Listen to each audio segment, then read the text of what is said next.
Alrighty. It's time as we start the insanity, as our heroes have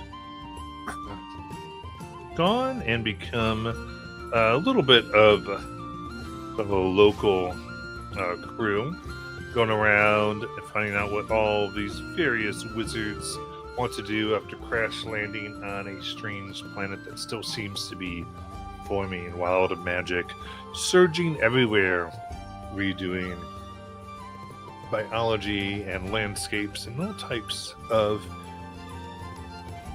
insanity. And thusly, you found yourself within the Forge of Elwyn, who had asked you to help with getting the Forge lit, which includes summoning elemental to do so of sufficient arcane power.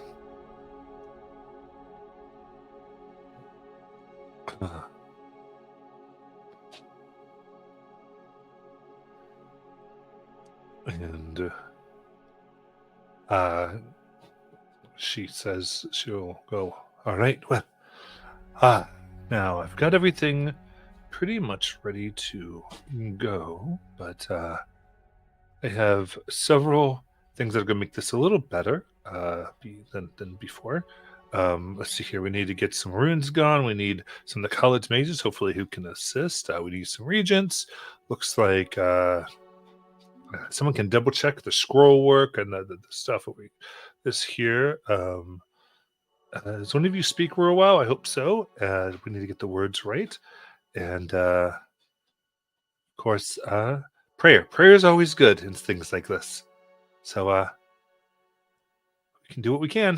What would you like to do? What's a rowel? What? What's a rowel? Which one was she talking about? The language. She said just getting the words correct. No, what is it? What's rowel? I don't know what you're talking about. I'm not sure what you're referring to. You said the language. I thought they named the language was rowel. I think he said speak the words real well. Real well. Oh. Stop talking whale song, Matt. I thought he said, I hope one of you knows rowel. I was like, what is that? Hope one of you can talk real well. That's what she said, yeah. Gotcha. The first rowel, you say. They're off to a great start. I have a passing familiarity with speech, one might say. You know, I'm really good at talking to people. I could talk to the mages.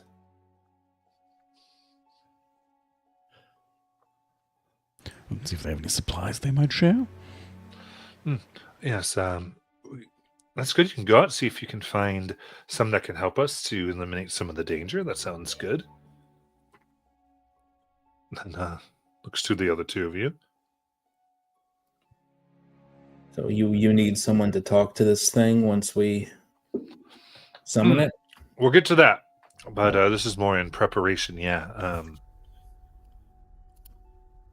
We do need this does work with the Song of Creation, so there is the correct notes that have to be hit. PW sharing a look with Alice.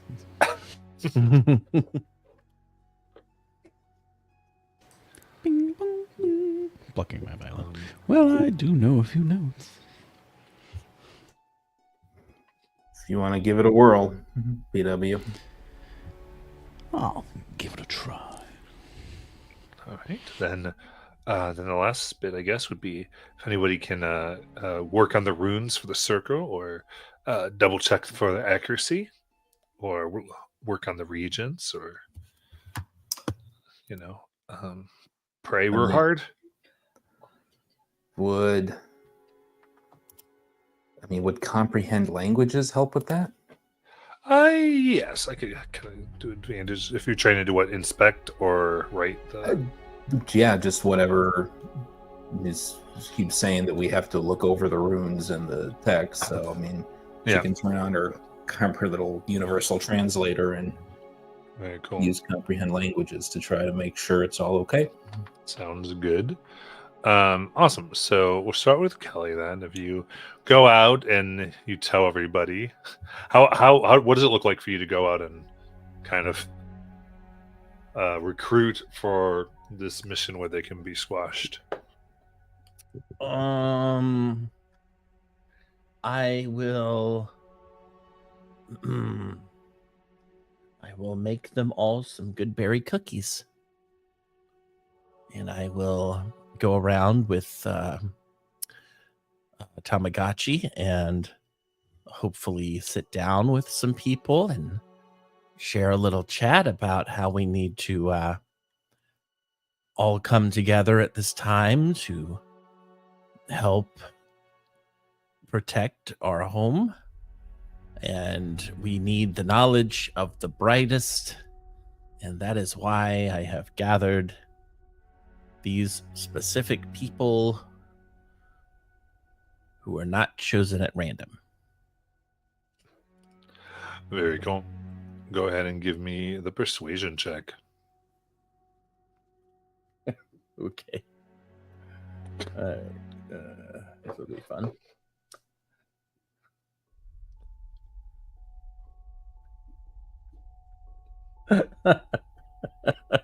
A 10. Okay. A 10. I was like, I've had my full of good berries. Oh, we had so much to eat. Oh my gosh. And most of them just sort of like take a little nibble of the crust just to be polite. And ultimately, nobody comes to help. God. Let's find. She was the only one that didn't regenerate. Yeah, she must be. Maybe she's the odd one. Yeah, is she weird compared to the others? I don't know. I can't try one more thing, can I? Unfortunately, not. There's not time. Okay. Very specifically in this particular thing. So then performing wonder. Oh, actually, we'd probably work on Alice first, as you do investigation with advantage because you're using your comprehend languages. Okay. What is my investigation? It's not terrible. But that roll wasn't great. That's an 11. An 11. Oh, do you have your bardic inspiration still? Potentially. What's the bardic inspiration? What's the die? It's D10. Okay. And mine do. What does this count as a check or a save? Check. It's a check. Okay, it does. That gets me up to 15. Ability check. Bardic inspiration can be rolled with advantage, so you can roll D10 twice and choose which one you like. All right. Okay, that's better. That's a 19. Very nice, because 15 was failing. So 19. Checking all this thanks to the words and knowing you can do this. You find quite a few errors, and you're able to correct them. The hastily scrawled. Really, most errors were because it was there hasn't been time to reinscribe them. So you're just sort of going, oh, this was smudged, and you're able to get them so they all make very good sense once more. Then it comes to the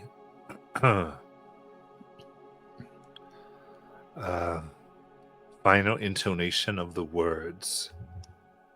She goes, okay, get the notes right as we look to performing wonder. PW is harmonizing with his violin each one of the notes, like, it's like this, and he's playing at the same time. Also, Alice, when you finish your inspection, your little golden note popped into a little firework display to celebrate your success. Which roll? Sorry, performance. Okay.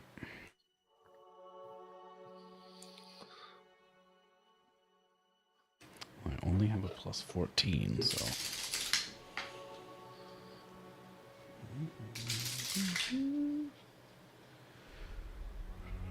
27.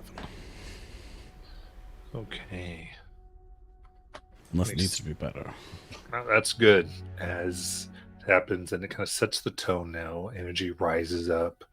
The notes arrange, and Ellen draws them in to do the final bits. She looks over at all of you. All right. I'll do the last bit here, and then it'll summon them. I'll have to maintain the magic circle to bind it for safety. It's going to be up to you to bargain for it to actually light it. Cool. Alice will cast tongues on herself. Now, Final Pact comes from the creation of a magic item. And then it will be created. They would need to light the forge to fulfill the creation of the item. That's how the forge will be lit. And then whoever gets it to create the item, it will be yours, and it'll be the new cornerstone of the forge. She breathes in, breathes out. All right. And intones the last words of the summoning ritual. It is then that a blast of intense flame fills the summoning circle. And only the magic ward inscribed around its perimeter prevents the fire from scorching you and burning the workshop to the ground. From within the radiance, you can make out the form of a tower. Humanoid elemental. Its body apparently made from molten brass. Who dares summon Aglazan, Duke of the Broiling Marl?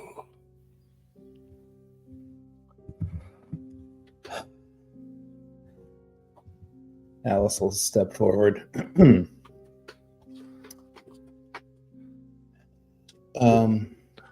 Apologies for the surprise summons, your dukeship.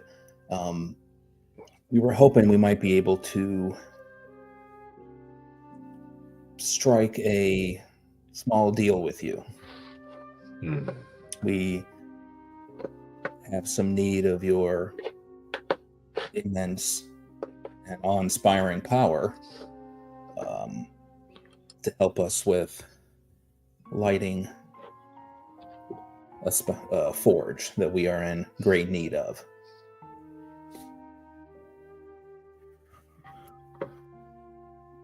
We would ask what you would request from us in return for this. What would you have me create to light your forge? Just remember, an item must be created upon the forge by this being.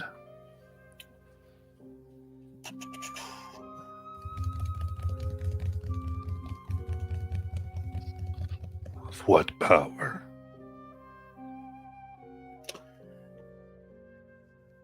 Is there something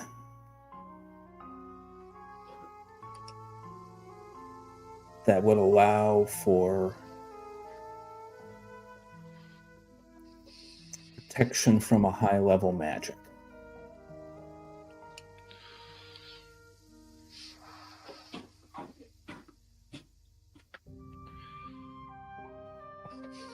Depends how high level.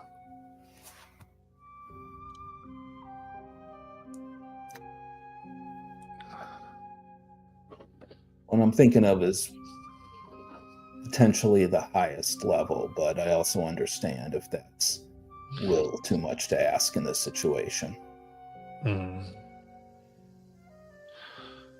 So you can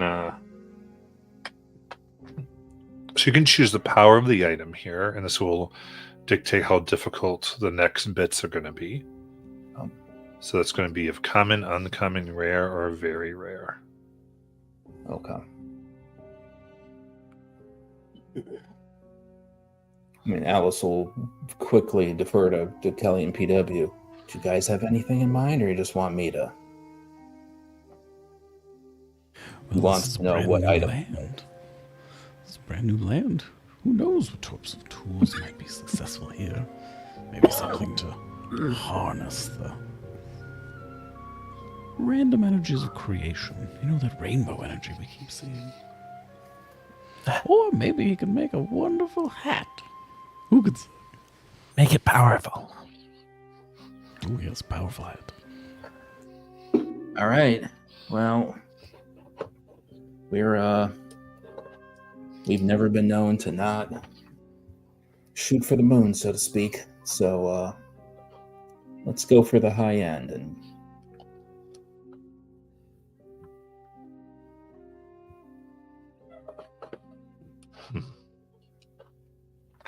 I see. And to protect you, you say? yeah. Hmm.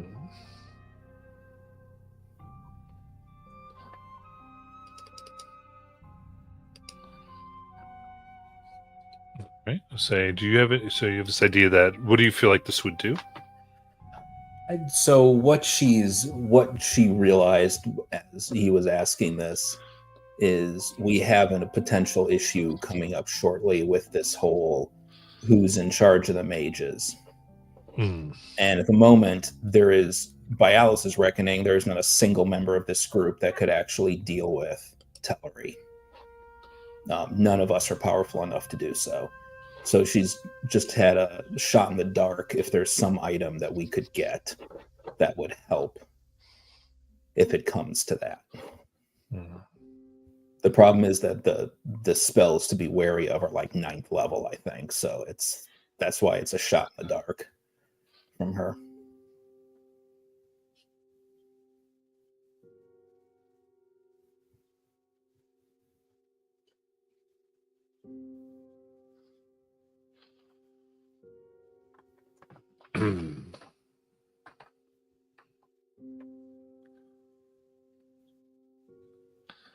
Kind of begins thinking a little bit. I can create a bow that can draw the power of a spell right from it. It feeds on the life force of the user. But so far as that force at your target.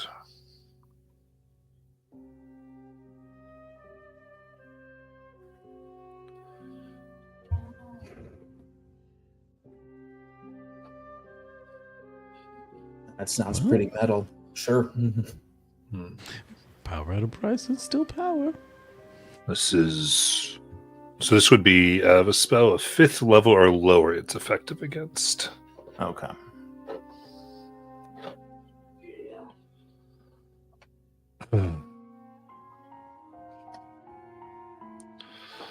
Is that sufficient?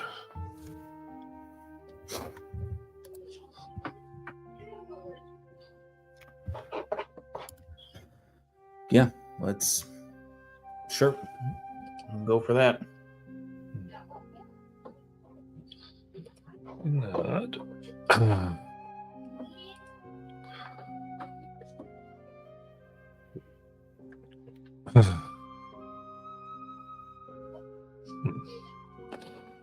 Then you need to prove you are worthy of such an item. This can undo the accomplished and strike death at the same time.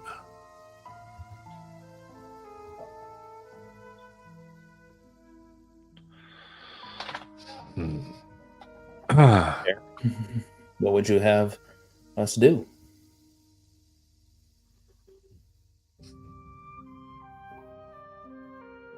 We have all recently died. Does that help? I think for a moment, prove to me you have the strength to keep such a thing. Prove to me that the people will look at you and tremble in fear at the thought of betraying you.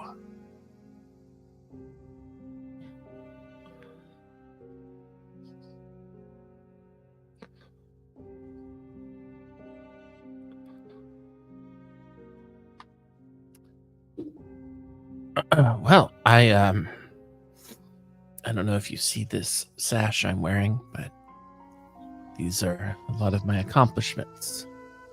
I wear them as a badge of pride and honor so that all can see and know what feats I have accomplished.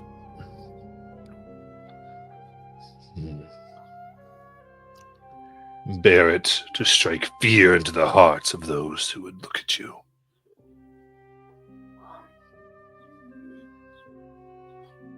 Okay. Give me an intimidation check.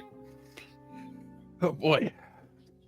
PW was willing to provide background music / a spell to assist. Okay. What does PW do? PW would start to play creepy, slow violin music. That, and then cast for hallucinatory terrain behind Kelly. So it seems like she's coming out of a horror movie as the final survivor. Just battle scarred, etc. Very nice. I think also you see tons of the bodies of those horrible flying fish creatures.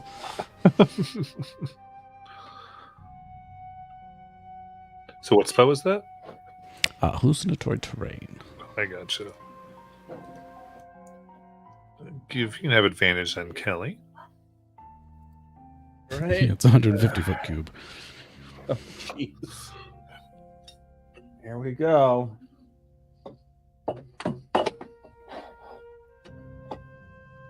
Okay, you said it's a D10. Yep, detail. Well, 20. Oh wait, but I can roll that one again.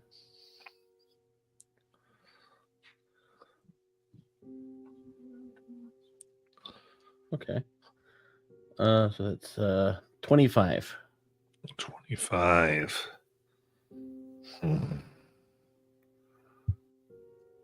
Yes. I see. And they'll throw their fire into the forge, and you see this bow begin to be formed. Now, whoever would bear this, name it.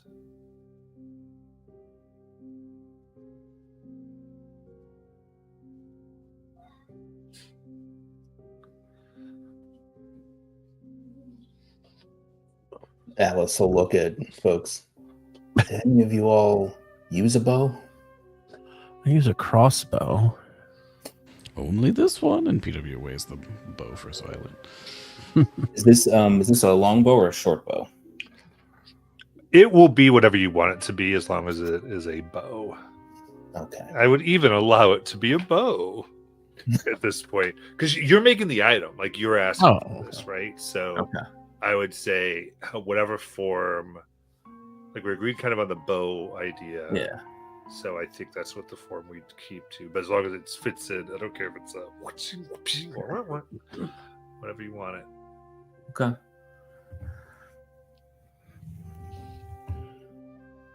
Well, what should we name it? Is there any ideas? I can only think of one. It's a bad one. You could call it David. David Bow. E. Oh no. David Bow energy. David the Bow.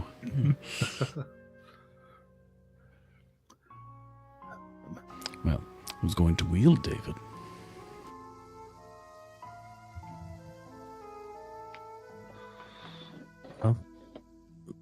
Does everybody have the ability to wield here? I have. I'm good with any kind of weapon. Oh, okay. Adric's the same for what that matters. And you're Rather good. versatile. BW also good. Whatever you prefer. Well, who last had a spell shot at them in the first place? I don't know. But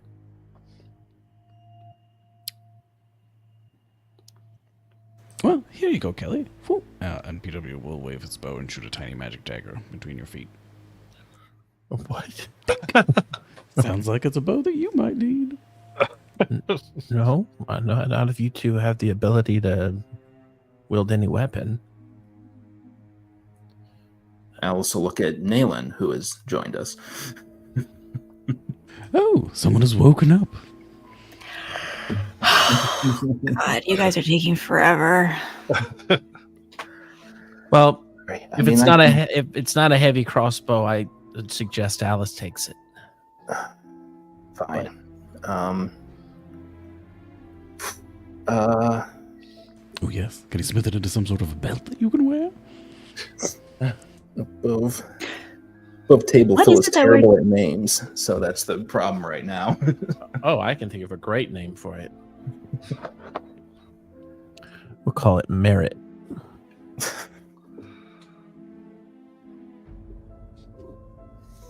What is it that we're debating? What to name the magical bow that the fire elemental duke is going to give us in order to light the forge. Oh, excellent. Okay. I mean, I'm still enamored with David Bow Model E for the elemental. Go with your gut. It's your bow, Alice.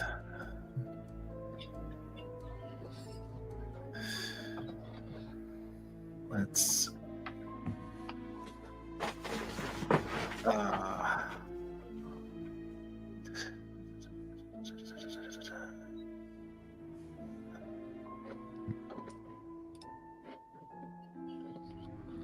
Oh. Perhaps the artist formerly known as Stick?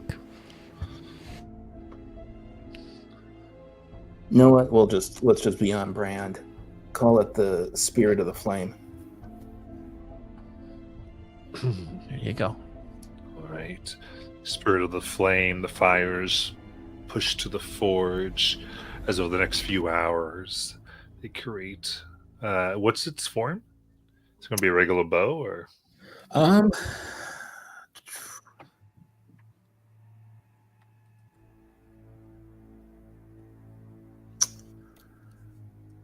Oh, jeez. Sorry, I was not prepared to make all these decisions.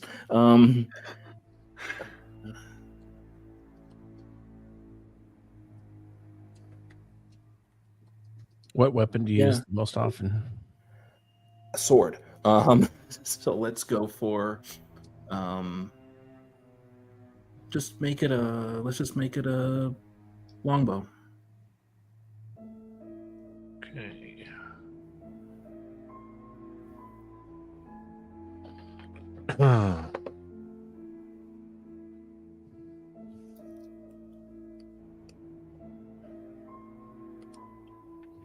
And with that, the longbow is created.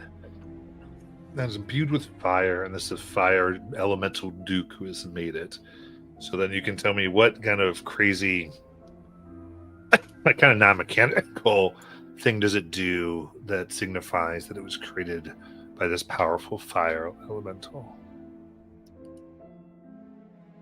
I think that also because we'll just say maybe he's recognizing Alice's aesthetic, that it does not actually appear to be made from wood at all, Nice. but instead a very brassy, malleable metal. And as it's drawn, it looks as if the metal just starts to heat up as it's being drawn. Nice. You said spirit fire is what you said? Or fire spirit? Spirit of the Flame. Spirit of the flame. Oh, so spirits of the flame. It comes and you instantly are tuned to it, since it was made for you as the fire lights. And this is indeed D&D Beyond. It's called the Spellfire Bow. Or Spell Drinker Bow, rather. Bad. But it is your Spirit of the Flame. Now.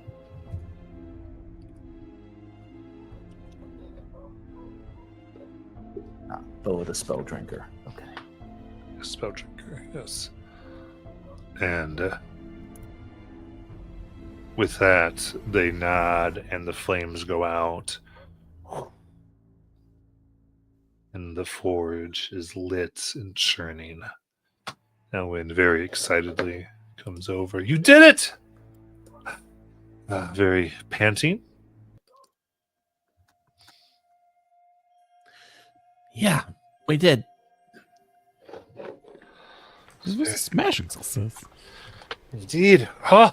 Now I can make whatever we need in this. We've got the flames and bright ones too. Whew. Good job. Alice, is your bow sizzling when you draw it back? It just sounds like charring flesh somewhat. Still a little hot off the flame, I think.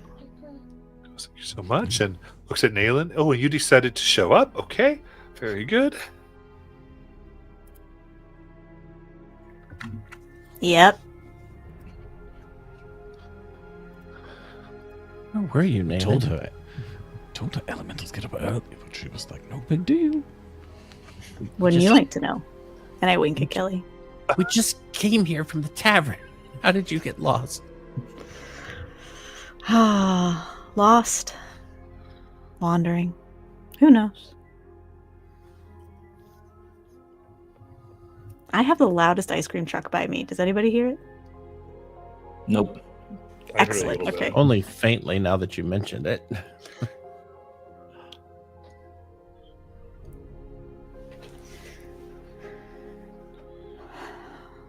I forgot. Did we do this like in exchange for something? Or We just got the weapon. We got the bow. alright. Sick. Yeah. Well, that's one thing down on our list of things to do. Indeed. It was the closest one.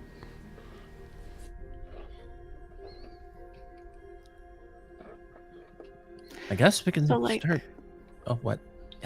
Well, this was also you could start fixing up the castle, right? Mm-hmm. Be able to get things moving now. How long do you think that's going to take?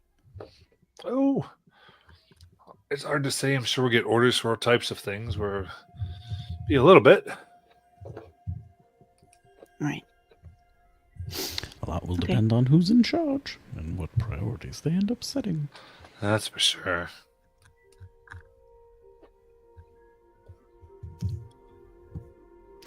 Sorry, Kelly. What were you going to say? Who's your favorite elf, Nayland? Can I say myself? Nope. Well, my memory's still a little foggy. Unfortunately, you might be the only elf I really remember right now.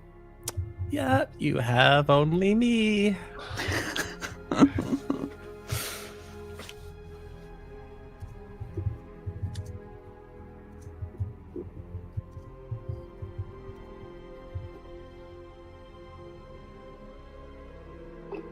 Next on our agenda, where do we want to go? The coast, or are we going directly into the forest here? Because I know we had 6 things to do, right?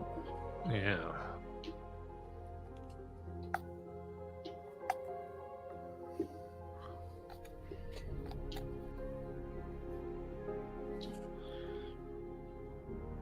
All right. So finishing this, I'm gonna go ahead and you've got currently 4 morale points here at the college.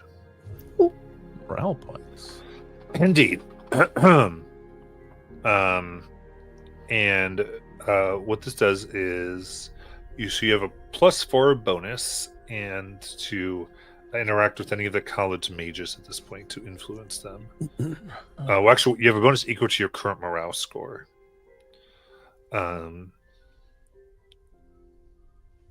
Up to the maximum spell level the mage is able to cast. So essentially, if they can only cast 1st level spells, you only get a +1 even if you have 4. But if they could do, like right now, 4th level spells, you can have +4 on it. Oh, I'm sorry, I said that wrong.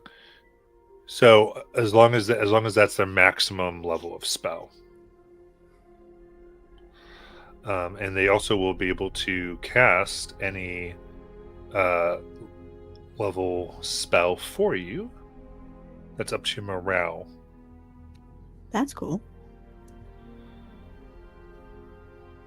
In addition, you can ask a member of the College of Ether to perform a special task on your behalf by spending a point of morale, if you so desire. But once it's expended, it is gone.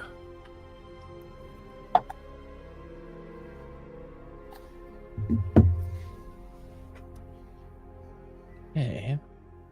So it's 3 things. We get a bonus on just interacting with them equal to the morale score. We can ask them to cast a spell on our behalf up to the level of the morale score. Yep. And then, but neither of those things reduces the morale score. That's correct. Just a set thing. But if we want, we can spend it. So to actually reduce the number, asking for, I guess, a bigger favor. Yeah, it could be a potion or maybe a magic item or something more dangerous, like Gotcha. Something that's a little more sacrificial to them. Okay. This is any mage or just the mage that we just helped? Ellen. Any of the mages of the college. Cool. Try now.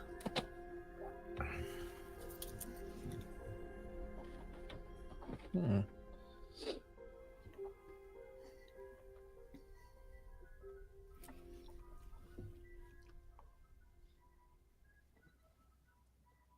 No. Who next? Now I really hear it. Yep. Well, Who's selling Apologies, ice cream I'm out of this late? tune. My goodness. they have left. Creatures here are strange. All right. I mean, if nobody feels strongly, I vote the booze. Of course you do. What a surprise.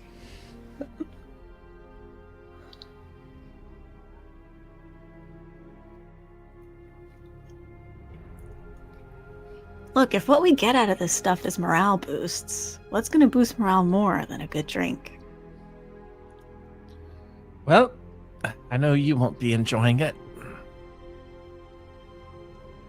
What is that supposed to mean? Oh, nothing. Ominous. Hope we don't circle back to that. Okay. Did you enjoy your one drink at the tavern today, Malin? Did I have a drink at the tavern? You had one. Because I cut you off. Because I told Oh, you. yeah. No. Oh, wait, I'm pissed. And I forgot I was pissed. Okay, cool.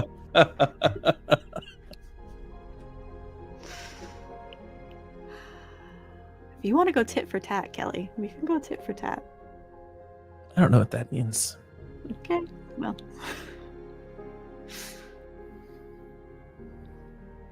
All right. I'm walking to the giant newts. Somebody stop me. If you want to do something else. Well, let's go.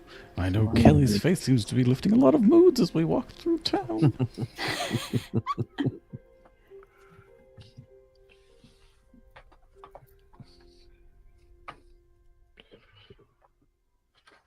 Best I can do, babe. If it doesn't work, I don't know what to tell you. All right, so you are attempting to get to the newts for the gold, yeah? Mm-hmm. We are headed newtward.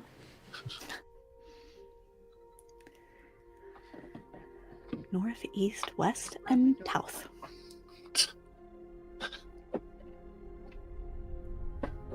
Very good. All right, then.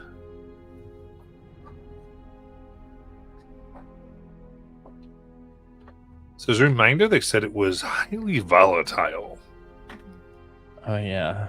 So want to be careful with some of the stuff that you do. Right. The stuff we're gathering itself. Yep. Okay.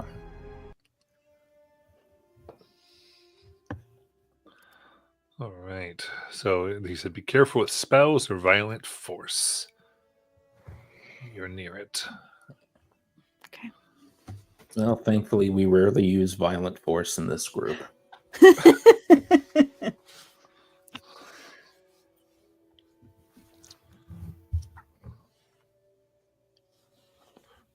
Of course. So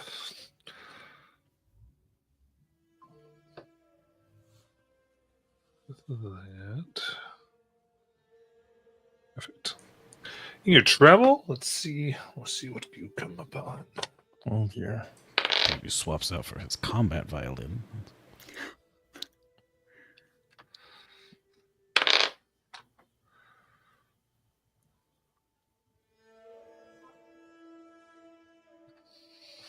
Okay.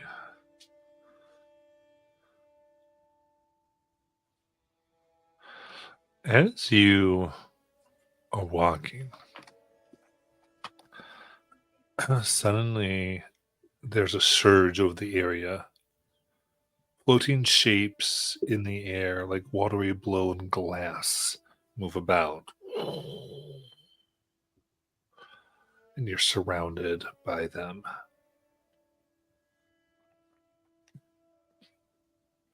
They seem to crackle. And arcs of energy kind of go on each one of you, feeling like they're searching for magical bursts. At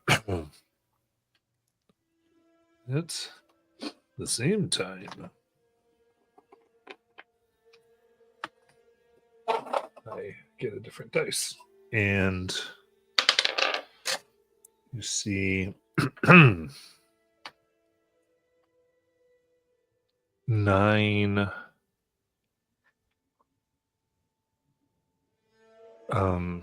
forms rise.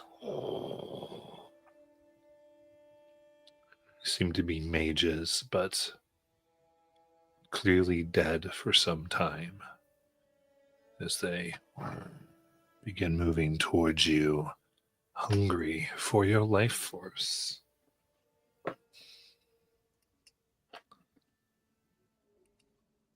So as I get this kind of going, just character-wise, what are the reactions to this? I thought we were here for booze, not zombies. I take it they won't settle for ration bars. Mm. Probably should have realized this was going to happen. And Alice will draw her sword and pause and stare at it for a moment, as if she doesn't quite recognize it, because this goes way back to the sword that Alistair got from the scientist when we saved Booze last time. And he asked for a weapon, and they gave him a sword which he couldn't use. But Alice can. And it's a long sword, but it's got a weird hilt. This is this gentleman's saber you gave me, Matt. Oh, nice. And the gentleman's saber, when you hold it and you're attuned to it, it's supposed to show your family crest on it, which Alice does not have. But she looks very confusedly as it basically comes up with the closest thing you can think of for a crest for her, which is a hand with an extended middle finger. Love it. And she stares at it and goes, all right, that tracks. And she just gets ready to defend herself in the group.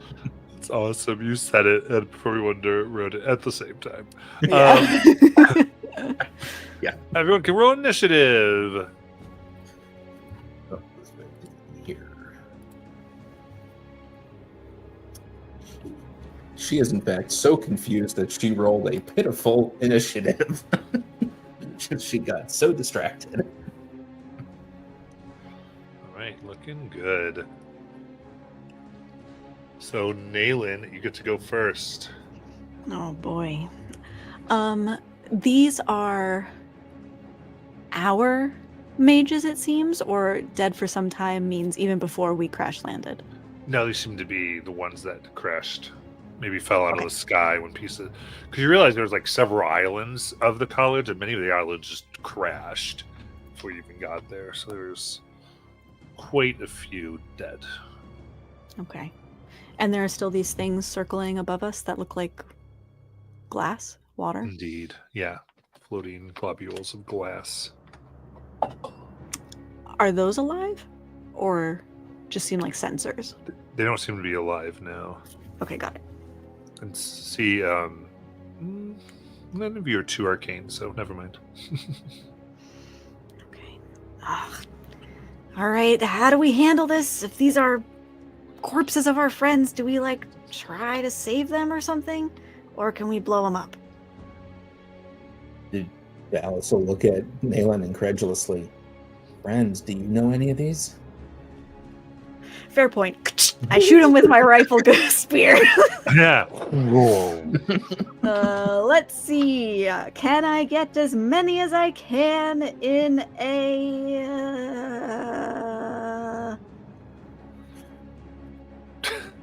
in a shape? There we go. This is what I want. As many as I can without getting my friends in a 60-foot cone. Oh, and a 60-foot cone. See, they did come up around you a little bit, so let's call it 1d6 plus 1 of them. Roll it. Oh, me, you got it. 1d6 plus 1. 4. All right. Alrighty, I need deck saves. Got it. So I got 17, 21, 19, 18. Okay, they all pass, so they will take half of 19 each. Okay. Of what type of damage? It is a force damage. Nice. So definitely damages them. Like you said, it's an arm blown off. Great. Oh man, I have not played this character. It feels like it's so long. What the hell do I do with my bonus action? Okay. I'm gonna pick one and Hunter's Market. Okay. Okay, great. And that's it for me. All right. There was forward 3 upon Nayland, 2 on everybody else. And let's see here. Yeah, they're all going to do the claw at first. So Nayland first. Let's see here. 23. Hits. That is 6 slashing damage and a con save. Okie dokie. Every time they hit with these claws, it's going to require that con save. So 10. 10 is the DC. Woo, beautiful. And let me Alright, roll again for oh. concentration. Another 10. Nope. 11 misses, then a 19 to hit. Ooh, just hits my AC. All right, then 14 slashing damage. And another con save. Oop. 3. Okay, then with that, you are paralyzed. Okay. Will you allow me, since it is our first combat with these new characters and I wasn't quick enough, may I take my my polearm master reaction? They came to me, I hit them. Yes. Okay.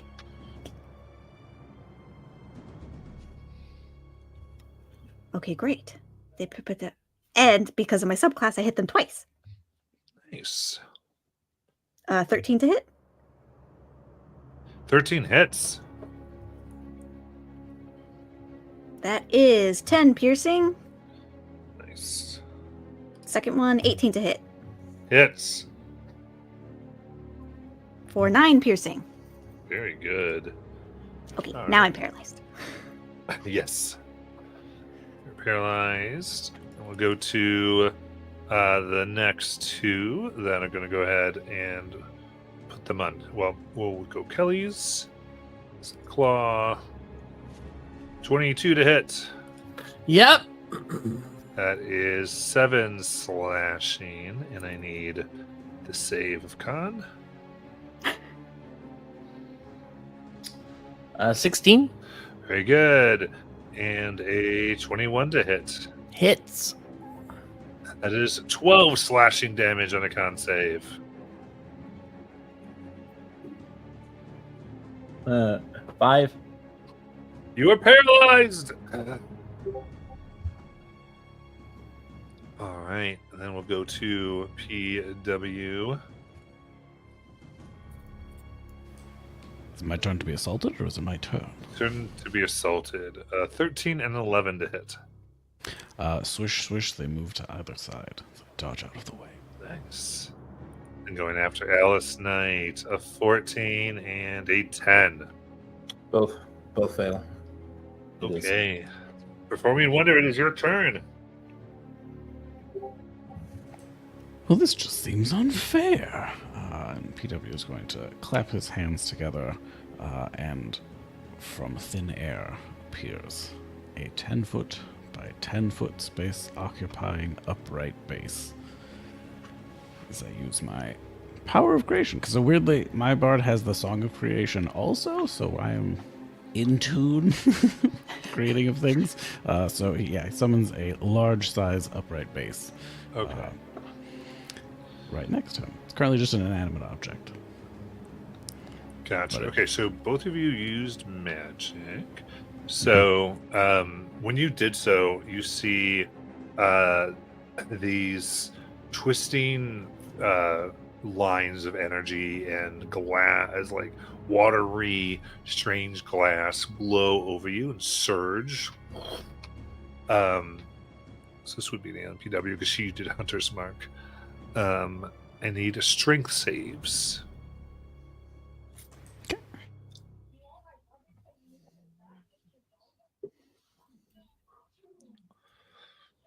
This is before being paralyzed, right? Yeah, technically. Okay.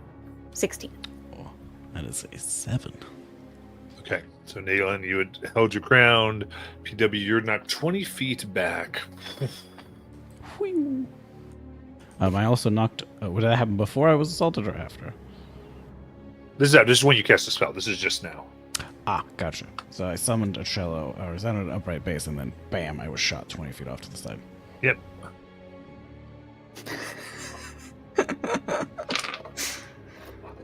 PW is on the ground. He looks over to where his upright bass is standing there. Sighs. Stands up, uses half his movement. It's 25, and he walks 10 feet closer to the upright base because he has to be within 10 feet of it to do the second part. Dusting himself off as he approaches. I was saying, pulls out his violin to do another piece of magic, which is how he animates the upright base. It's an action. Animate one large or smaller non-magical item. It's being born. And now it has a turn, just after me. Ooh, very nice. And 65 HP. That's pretty much my whole turn, is bringing him into being. All right. So because you did another spell, give me another strength save as the surge of energy I'm comes here for towards it. you. Well, the best part about this is it's -1. 16. 16 saves. You're able to stay near your upright base. And then it's its Shelters turn. me. It's going to take a slam attack at the fellas that are standing next to us. And I've come back around. So he has +10 for 22. That hits. And what is this? 1d10 +4 force damage. 9 force damage. Very nice. So it smacks in. Taking now, there's a base-shaped piece missing from this mage. Does this effect still trigger if Hunter's Mark is being cast not with a spell slot? This is casting a spell. So Okay, so then I also have to make another thing because technically my rapid fire was also a spell. okay. So let me make another save. Okay, 18. Very good.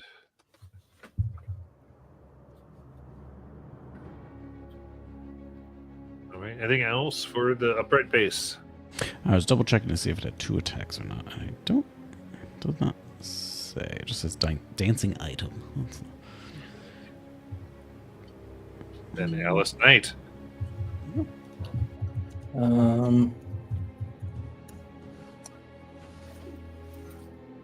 Let's see. All right. Well, she's seeing that spells are not a great choice. There's 2 on her, but I think what she's gonna do. So both Nayland and Kelly are paralyzed. Yes. There's more of them on Nayland than on Kelly. So I think she's going to bonus action call out to Nayland. Hey, you've already had 1 nap today. Wake up. That's a bardic inspiration to Nayland. And then she's actually going to move towards to attack the ones on Nayland. So if that's going to proc an opportunity attacks, go for it. Indeed.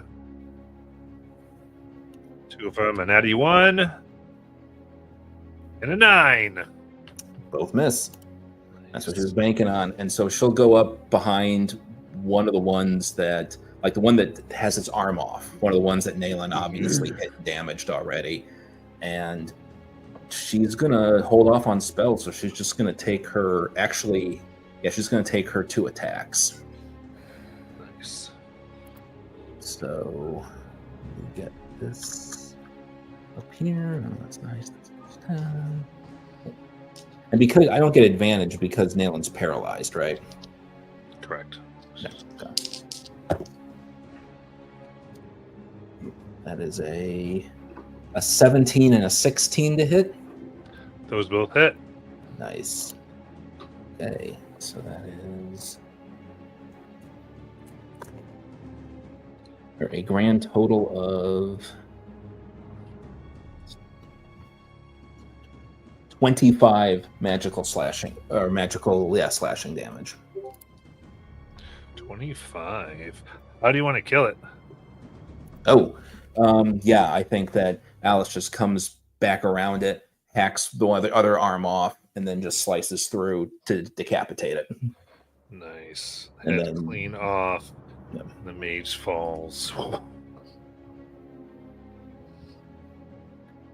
And she'll call out to the others. Let's not as much magic as normal, guys, if we can.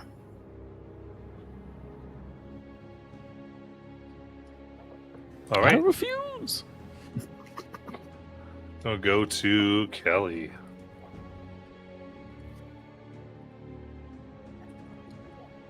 All right. I'm paralyzed. Yep. And then. My bad. Then, ending your turn, you are no longer paralyzed. Then we'll go to Nayland. Ending your Oh, turn, you are no wait, longer wait. paralyzed. So I don't.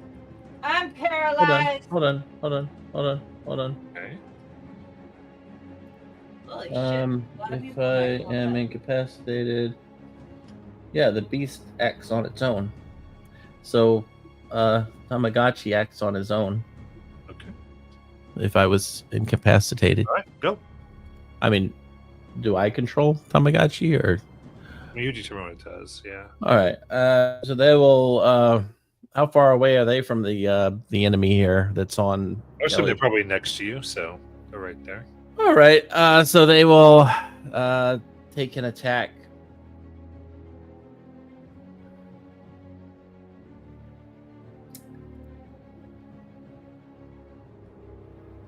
And it's 11. Ooh, thing is able to jump back just the last second. All right. That's all. Okay. So we still got 2 on Nayland. They claw. First one is only a 15 to hit. Second's only 11, so both are going to miss Nayland.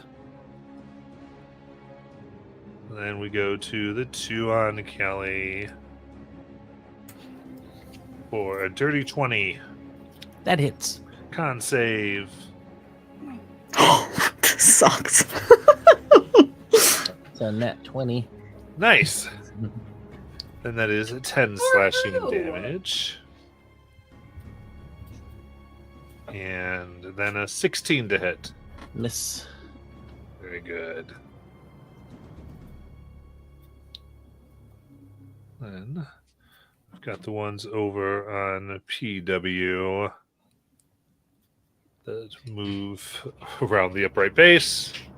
11 and dirty 20. Swish and clunk. Also, as you notice, as they dodge around the upright base, they are actually slightly dancing because creatures that start their turn within 10 feet of the upright base have their movement reduced by 10 feet because they are dancing a little bit. Oh, nice. Just be able to get that now. Woohoo! With the dirty 20, they deal 9 slashing damage, and I need the con save. Okay, let's see. +4, 19. Very nice. Let's do a run. The one flanks Alice.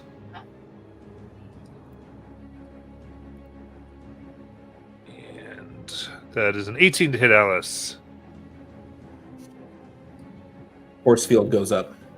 Okay. And make a strength save. Which you hear as it goes up, you hear Alice go, "No, you stupid belt."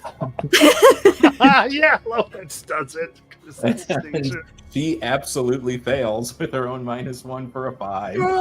You move 20 feet away. The other one kind of moved here, looks like and swipes at Nayland.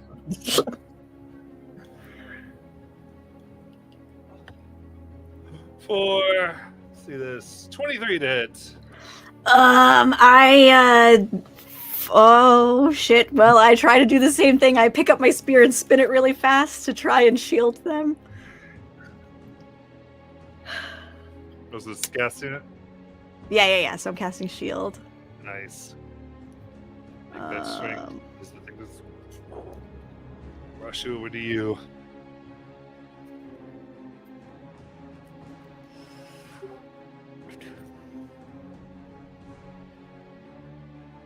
Uh, 18.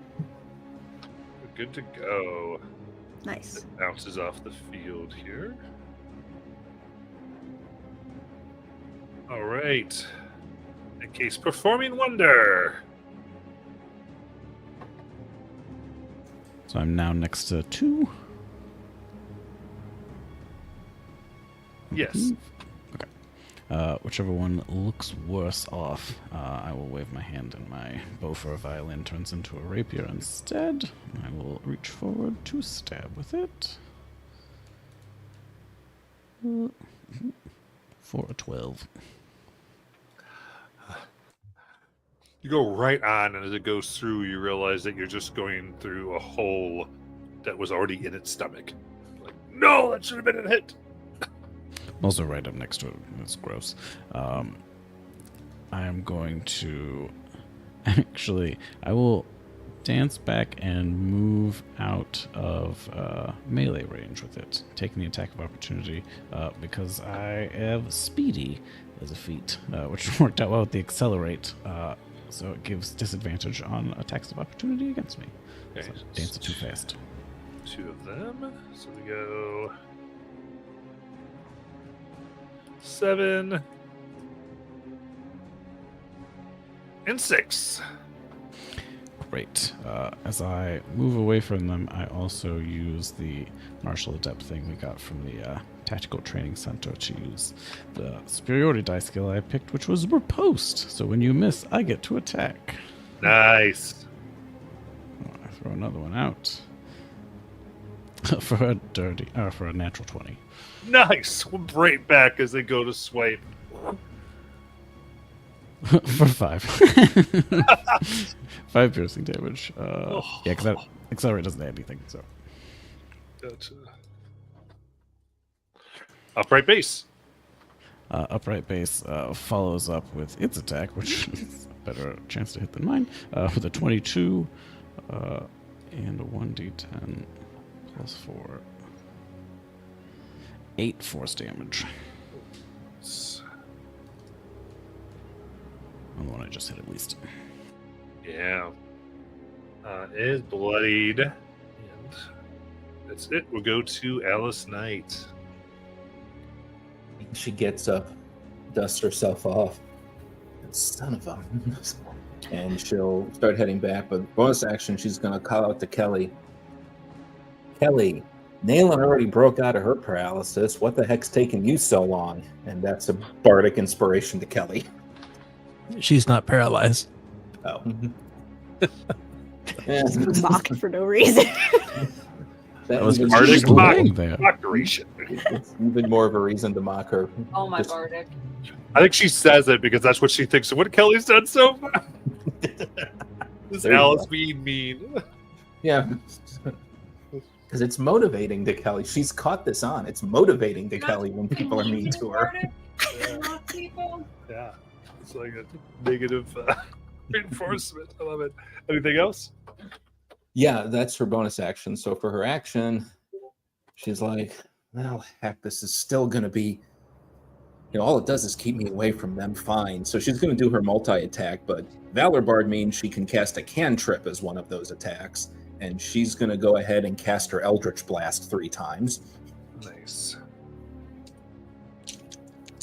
So let me get my, there it is. It's not each of these. So that is that's nice. That is a 24, a 16, and a nat 20. Ooh, they all hit. And that is one spell with 3 hits, is the way I do Eldritch Blast. Yep.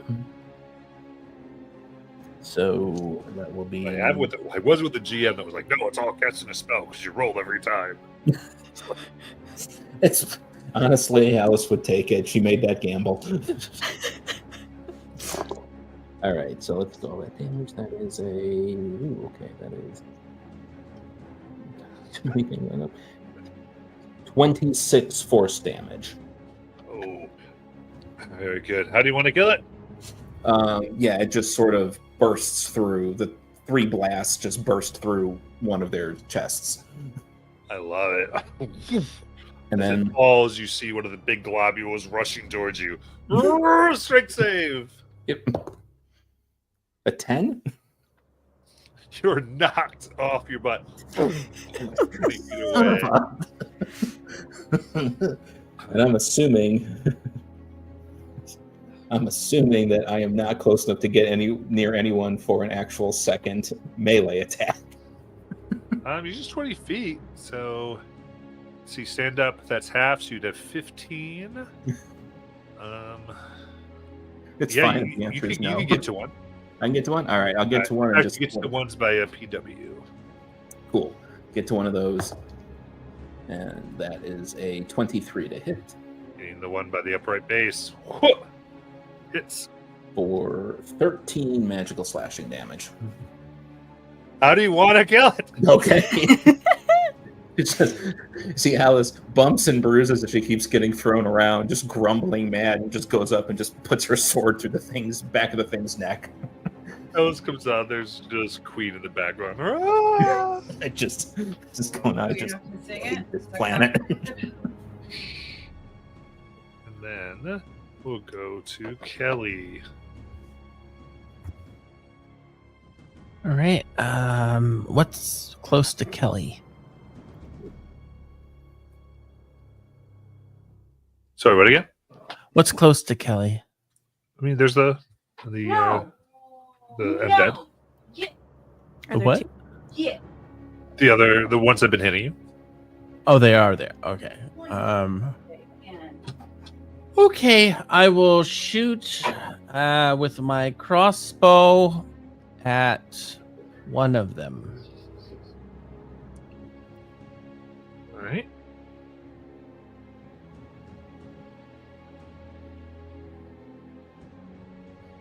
$14.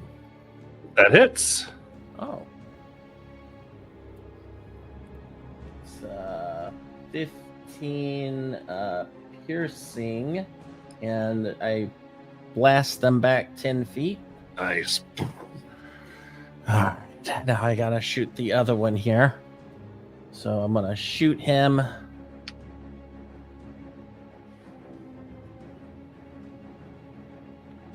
For a 22 to hit. That hits. Another 15 piercing, and they get. I don't wait. Hold on. Just yeah, I think they also get blasted back 10 feet. Very nice. And then I will have Tamagotchi run up to the one closest to him, and he will take his swiping action with his claw. For 11 again. Oh, the last minute they kind of just double back. This is. Oh wait. Oh, I can't use my bardic on that anyway. Okay. Yeah, I look at Alice and I'm like, not so loud. And I'm gonna try to move my way out of here a little bit now that I've moved these guys away from me, and just try to get about 40 feet away. Okay, so push those two. Yeah, I get just through the thing, get a distance.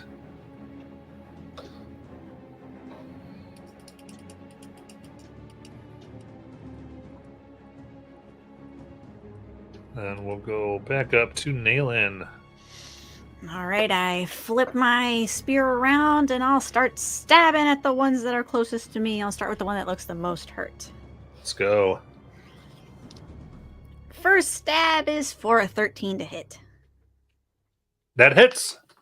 Excellent.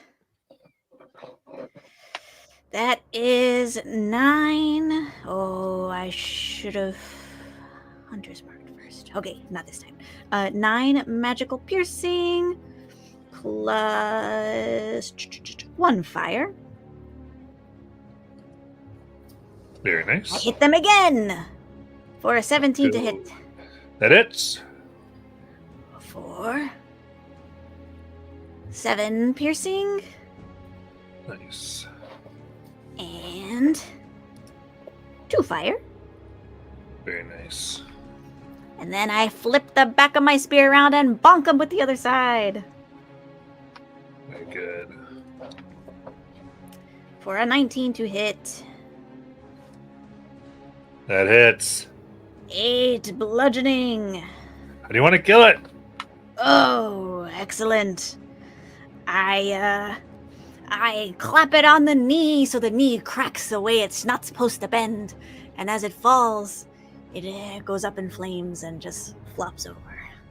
Very cool. And I glare at the one that's left. Very good. Oh, it's actually here. There's a few. Okay, so we got 5 total left. Not 2 are running. These are ones that Kelly blasted back, and Kelly had moved 40 feet out. So, in that case, they're look here and run to Naylan. Opportunity attack. Oh, it's because Tamagotchi was there? Yep. Never mind, they're hitting Tamagotchi. And we go to 11. That That's a miss. miss. Misses. And then 21. That hits. All right, that is 8 slashing damage and a con save. Alright. He rolls a 6. All right, Tamagotchi's paralyzed. Oh. And then the one running after PW.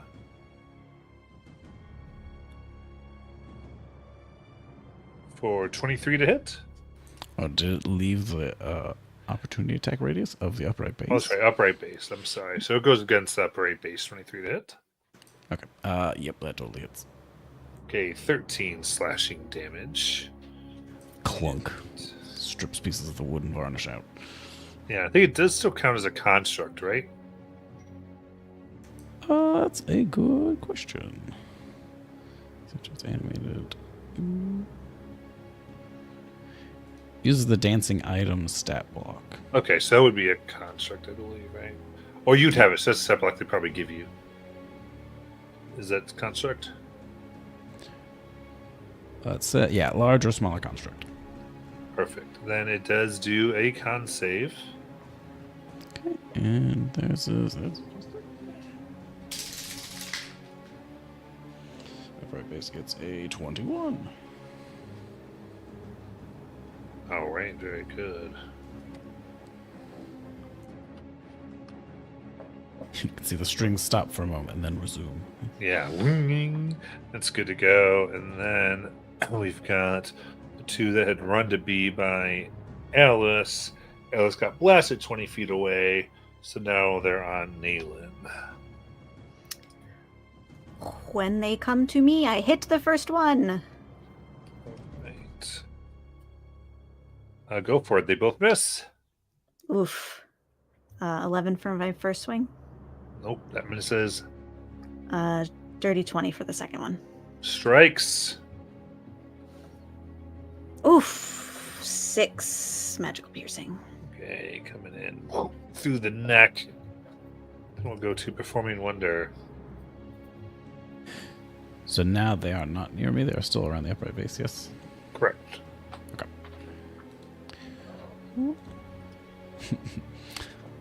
Risking it. This PW is going to switch his rapier back into a violin and play a long chord that turns into 3 magic daggers that fly towards the zombies that are attacking the upright base. First one is a 25. That hits. Second one is a dirty 20. Third one is 29. That all hits. So 8 magical pierce. Oh wait, no, 8 force damage technically. The first bolt. 6 force damage for the second one. And 11 for the third. Is bloodied. Nice. And then 1 consequence die roll.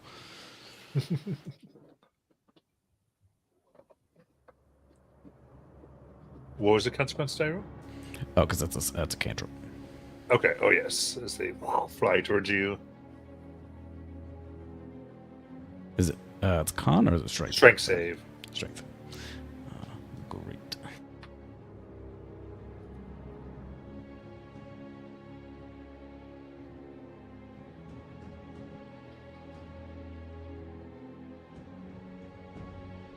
That's an 8.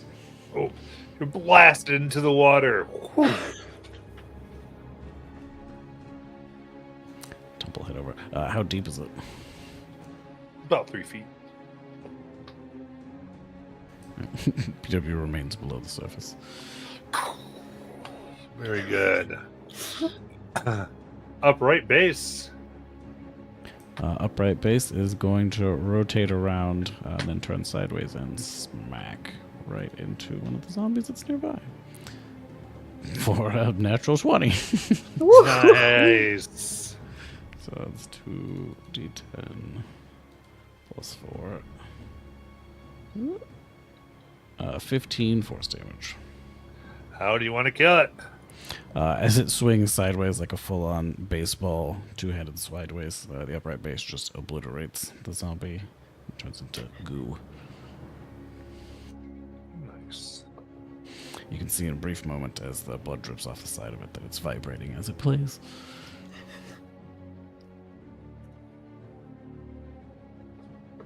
Okay. Go to Alice. So there's how many are on Nalen and how many are on Tamagotchi? So at this point, there are the 2 on Nalen and 2 on Tamagotchi. Okay, but Tamagotchi has been paralyzed, right? Correct. All right. So Alice will go up. Well, yeah, for the moment, she'll just go up to one of them on Tamagotchi and just take her 2 physical attacks. Nice. That's a 19 and a 26. Hit.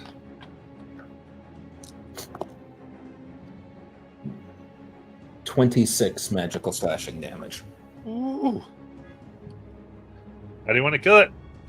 Okay, she just goes up real quick through the torso and down again through the shoulder.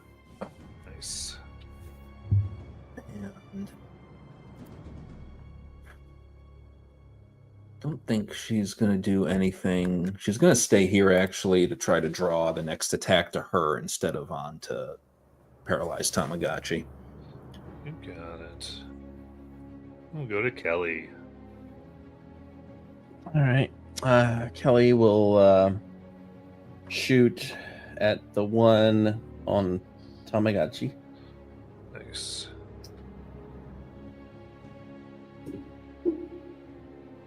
It's 22 to hit. That hits. 13 piercing. How do you want to kill it? All right. So yeah, I will aim it and just fire it off, smack it in the face, and let it fall down. And then I will, and I'm gonna look for another one to shoot real quick from here. And 2 by Nalen. yeah, I'll shoot one of those too, and then I will, yeah.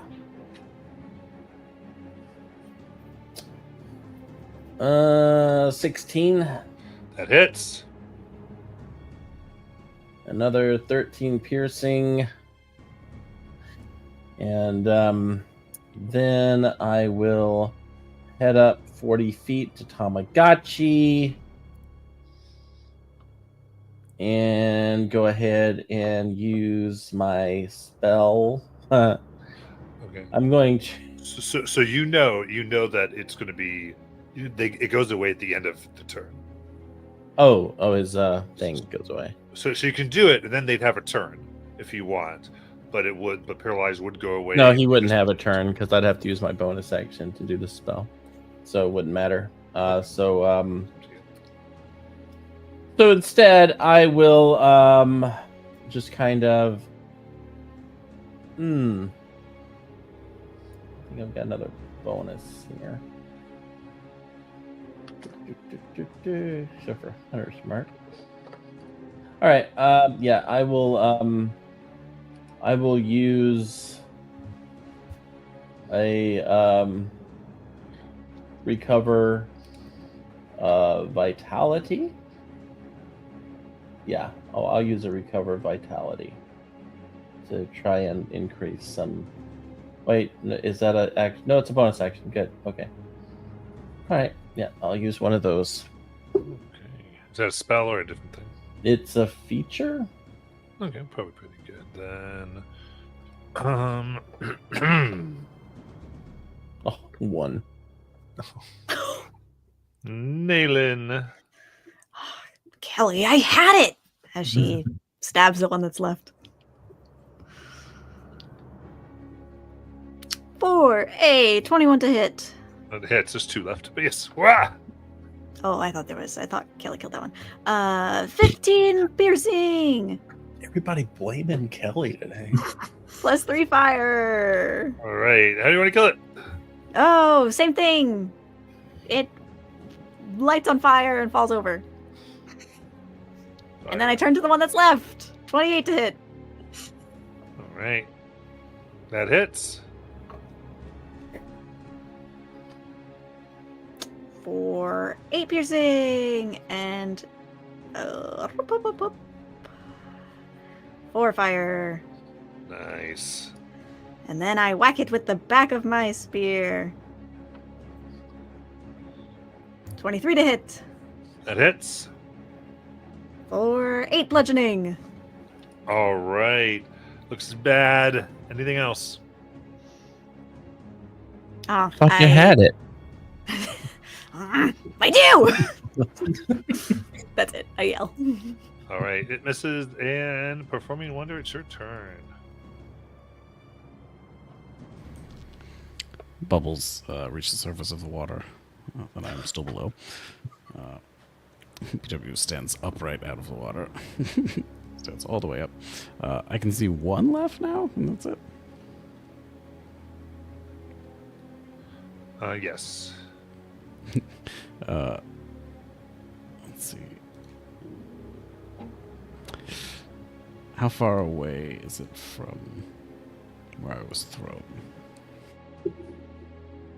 For you were thrown, it's you're about 40 feet away. Cool, I have 50 feet of movement. BW will jump, sprint, dance his way over while playing his violin the whole time, and end in a sliding lunge towards the final zombie with a rapier stab. Very for nice. a 13. 13 hits. 3 piercing damage. Oh. Alice. Oh, sorry. Upright base. Yes. Upright base ponderously floats over and swings around and comes down with a 28 Oh, very good. for 9 force damage. Okay. And then Alice. I think Alice is watching all this and hearing the banter between Nayland and Kelly. Just sort of leans back, sort of plays it short, and goes, "No." And goes to Kelly and goes, "I think we should let Nayland have this one. This is like an epic battle here. I think we need to." She said she's got it. Yeah, I think we should. Yeah. So Alice, I'd give her another inspo, but I don't think she's used the one I gave her already. And I have missed since then. Alice just watches. Kelly. All right. Who's left here on the board? Just the one on Nayland? Yeah, just the one that Alice Oh, was I'm totally killing it. I'm totally killing it. I'm totally killing it. Okay. I'm gonna shoot it. Try to anyway. Nat 20. Get the heck out of here. For only 14 piercing. How do you want to kill it? Oh yeah. I aim it, shoot it, and it just like goes right through the head as Nayland's probably prepared to take her attack. Just sees the crossbow bolt pierce through the eye. And as it falls, there's Kelly. Looked like you needed some help. Get your own damn zombie. And I charge at Kelly. Sergeant Kelly. Yeah, that's right. Waving my spear. It's your turn. Oh, it's Is still there my more? turn. No, it's saying it's Nayland's turn if you were charging at Callie. No, it's my turn. Hold on. Right, you Uh, just killed the thing. Yeah, so I'll have I want Tamagotchi to get out in front of me.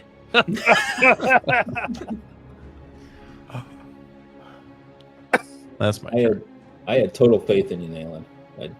All the way. Total faith. All right. In that case, things float around you still, but seems to be no more ravenous undead.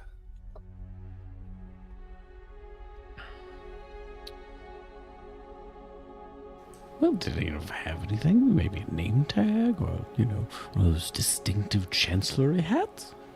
You can search them if you so desire. PW will hop up on top of the upright base, which has a fly speed, and will cruise around looking at zombies.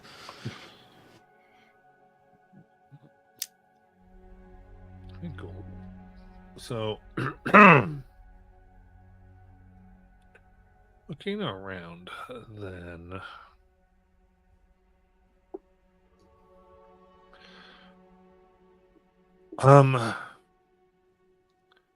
Investigation check. Very certainly will.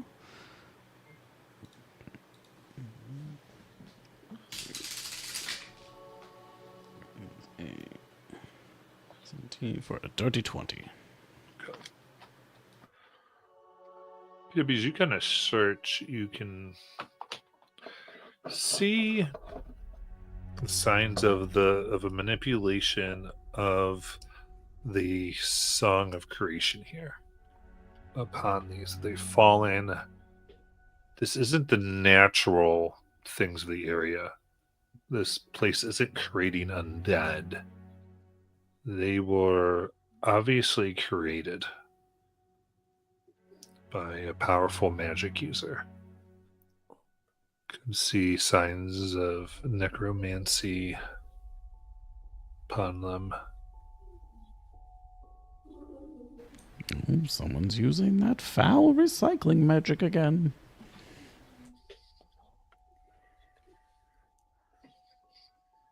While you're up there, can you check out those blobs? I can also check those out. As a side note, too, separate from the necromancy information, did any of them have any identifying items that might help us report who they are to people later? Yeah, I think you get some things like books have been left behind, a few deals that you can give the identities of these folks. Do some confirmed dead for them. Okay. Then I will try and take a closer look at the globules. Upright base floats me closer.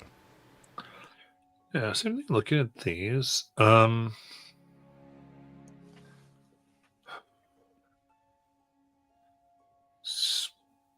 Seems to be you watch them kind of move around and they're trying to like sort of refine themselves. It's almost like these are evidence of the shifting ley lines. Like streams of the weave and the song itself kind of burst through the air and have momentarily manifested themselves. It would appear that these manifestations just indicate how thin reality is at these parts. They're not separate phenomena of their own. Also, they look strange. Are they gonna like follow us? Ooh, maybe. PW will float away, but play a little song. He does so. They seem to stay where they are. Do not They either have no taste or they're not coming.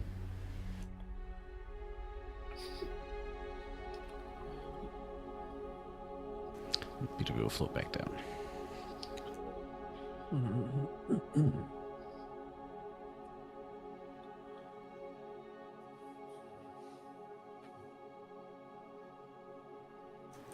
Well, do you think that's the last hostile wizard we'll have to deal with today? Not if there's someone out here making zombies. Not only making them, but losing sight of them. I mean, do we think they're here now? Ooh, good question. Can I look around and see if I see anybody spying on us? So give me a perception check. Ooh, natural 20 for 28. Okay. Look around, and after a moment, you do become quite certain that there is no one around watching.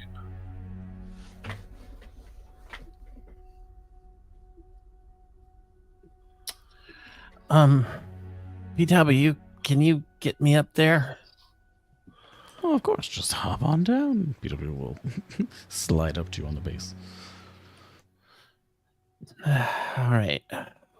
I'm gonna check to see if there was anyone walking around here in the last 10 days. So I'm going to ritually cast Clue in a 30-foot emanation. Okay. You see black footprints going further inland.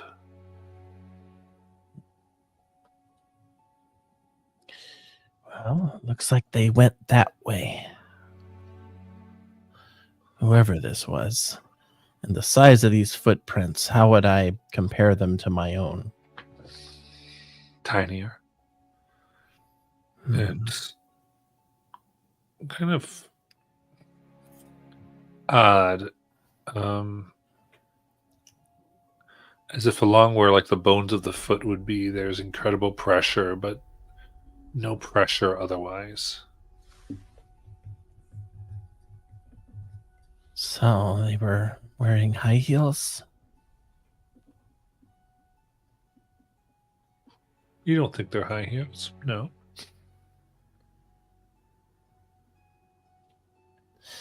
Well, we know that they are upright and walk on 2 feet. That's a start. So in high heels where there would normally be like that print, instead there's like that pressure and then almost like 5 holes were made right in front of it. But tiny holes. Could I try to figure out what type of species this is based on my knowledge of species? I'll give you a survival check. I will take it. And in fact, I will use one of the inspirations that was dropped.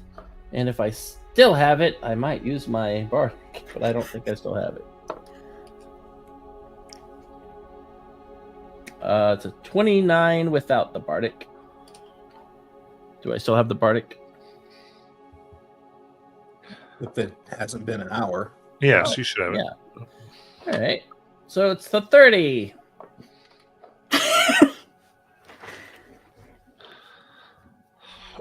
In that case, you realize though maybe padded or like maybe ramped, this would have been only bone.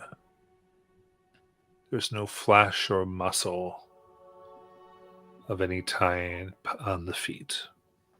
So an undead of some sort, skeletal, possibly.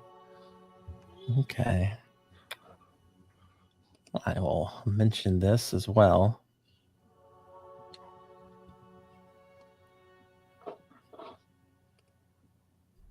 Kelly reports this. Are the tracks heading off in the direction that we've been going to find this gold stuff, or is this like a different direction? It's a different direction.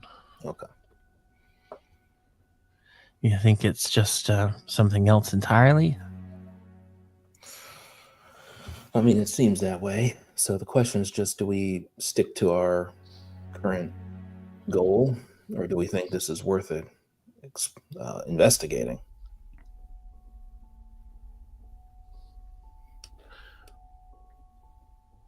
Well, I feel slightly compelled to just note to the world out loud that we have no extraneous body parts that we should not have. So if anyone will say looking for any lost body parts, they are not here. And my No. All right. my instinct says stick to the plan, but this could be the only chance we have to find this thing. We kind of just randomly rolled up on them.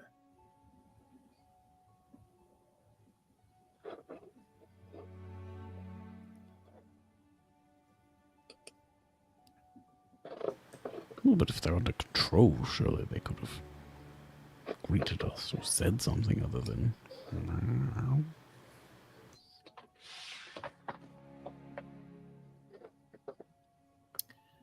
I mean, there's no. We know that. Well, we know that there's tracks of something with skeletal feet. May not be actually who did this. It may just be another reanimated thing. Could be. Or maybe they could take us to where the person doing this is.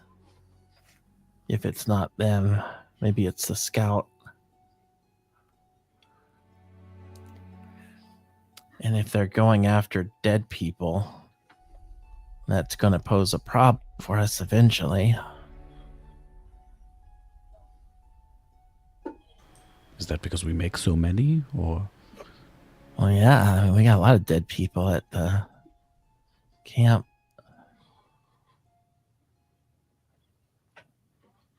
I hate to say it, but we also did have one set of bones at the camp. You can't possibly imply. Dramatic violin music.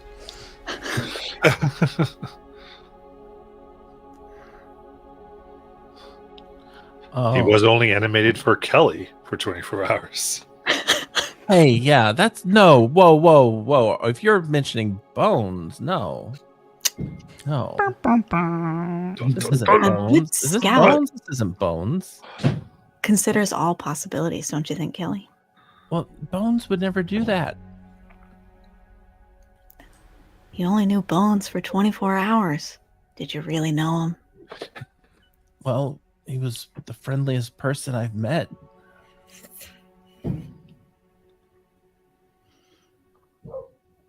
I can't believe he would do this. Right? It's not even the been same size. compelled. But...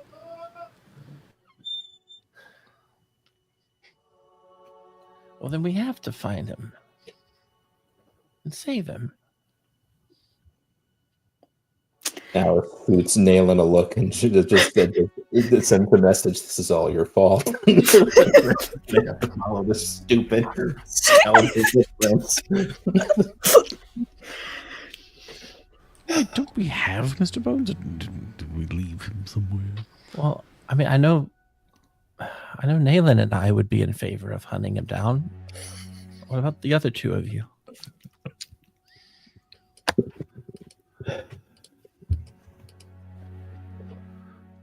Come on, guys. Bones was one of us. It's fine with me as long as we eventually go get the golden goop from the magical critter nest so that we can make intoxicants so Nayland can forget where she is for a while. As long as that's still on the list, I guess we're fine. To make it. And I think technically Mr. Bones has actually been a member of the party longer than I have. Yeah, he's an OG. This is true, PW. If Bones were to come back, he would be your senior within the party, so you would have to defer to him on all decisions. Well, I treat him like every other superior I've ever had. No, you need to treat him better than that, is what we're saying.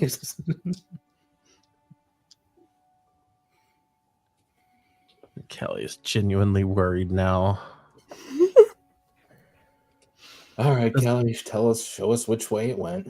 Is there any way I can tell if this was Bones' foot? Does he have distinctive malleus?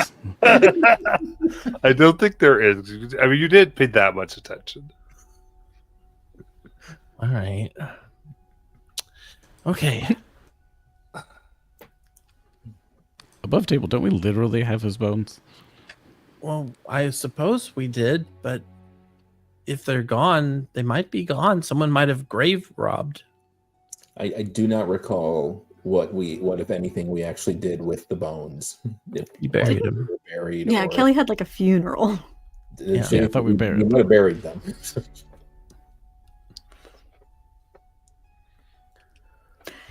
Just to take the logic one step further,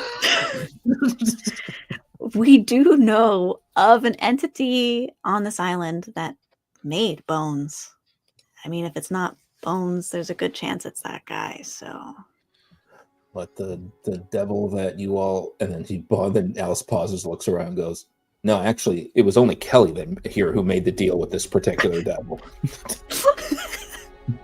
Yes, I It was was yet to Kelly be. and the insane PW and the soft-spoken Nayland and Al, who made the deal with the devil. So I mean, we could go back to the camp just to check.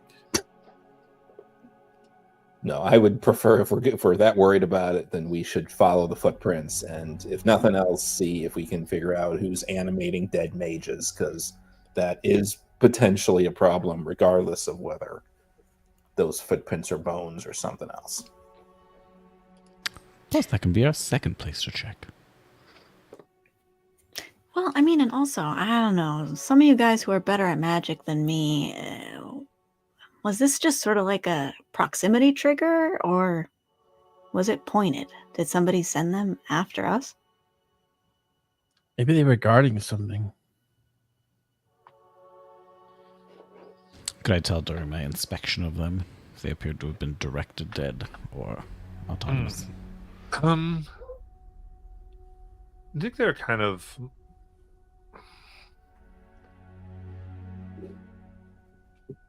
I think that from what you could tell, it seemed like they were waiting for a trigger, like if anybody came this way. More of a semi-autonomous trap, really. Oh, so someone doesn't want us to be here. That's all the more reason for us to stick our noses into it, really. Hell yeah. Let's go. Yes, I believe we discovered it first. Yeah, and thanks for having my back, Neelan. You got it. I know that we're best friends and everything, and so it's just cool to have you back. I too am enjoying myself.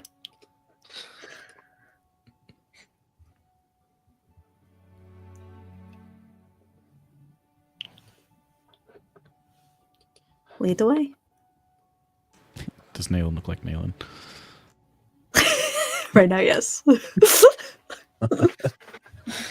Kelly will lead us. So you're going after the footprints at this point?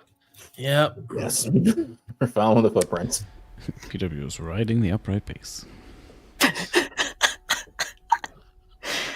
Like side saddle, like a gentleman on a horse. Okay. Slightly different than what I was thinking. All right. You can't dangle a carrot with us. It was a deeply buried carrot, but we dug that son of a bitch up. And I mean, if the bones thing was never brought up, no.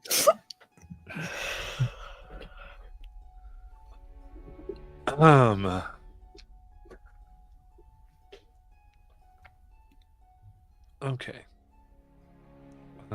In that case,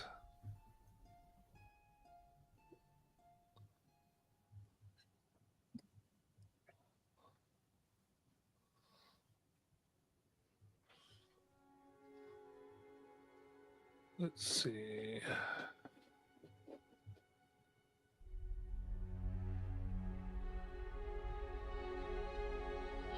Perfect. Okay. We'll go here then. If the trail becomes fresher as it leads down to a sandy stretch of the coast, the beach here is made of bright red sand that glitters like sparkling glass beneath the sun. Just ahead,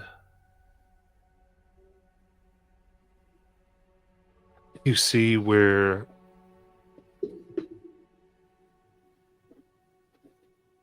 the tracks had stopped. And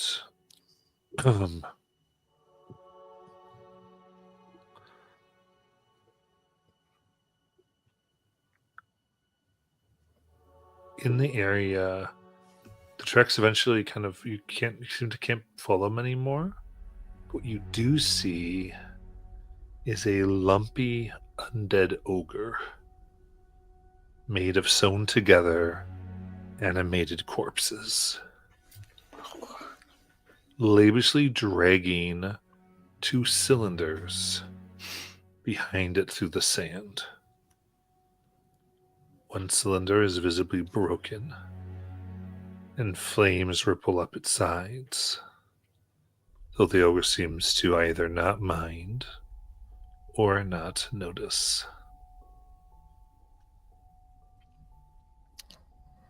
Well, it's not a skeleton foot. Do these cylinders vaguely resemble the description of the capsules that the other mage told us about? Absolutely. Son of a... Jackpot. Two very different responses. All right, we're doing this one first, guys. Who's gonna tell that canister it's not supposed to be open? No, they're also supposed to be full of dangerous artifacts, which, I mean, in a normal circumstance, I'd love to see a giant undead ogre get a hold of a dangerous artifact as long as I was far enough away and had popcorn. But right now, I think it's probably a bad idea. Maybe. Unless we pop open the other one and let them take care of each other.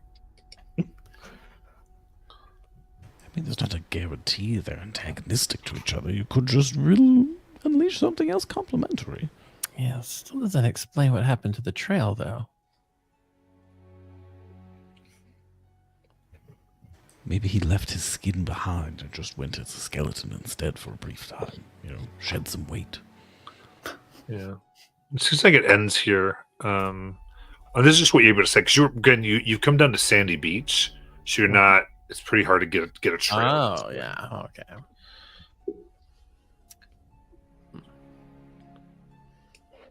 Now, do we try to parlay with the giant corpse creature, or... Well, their last message seemed a little straightforward.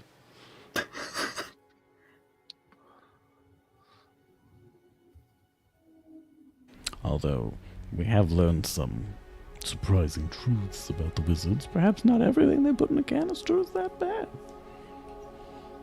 Okay, I guess the real question is, do we get its attention now, or do we maybe wait and see if we can figure out where it's going? Oh. Having more information is better. I'm inclined to agree.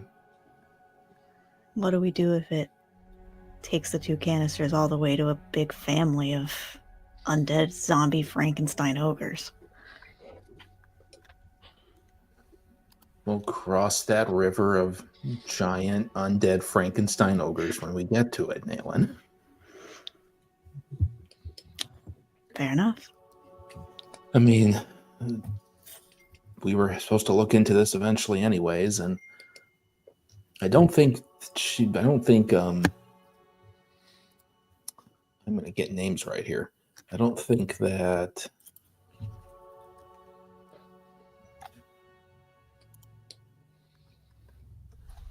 Agathia gave us a specific number. We asked, and she was kind of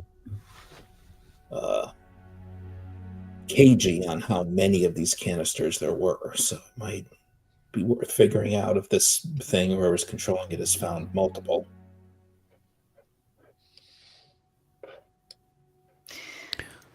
All right. Safe option. I can always try and sneak in. I can make things rather invisible. I can I can make myself invisible too, so we could just do that. That way we can make I sure can make myself look like Kelly. Social invisibility, a clever tactic. I can make all of us a little bit more stealthy. I mean, technically, and Alice clicks her fingers for her holographic thing to come up. I can also make myself look like Kelly, and now Alice looks like Kelly.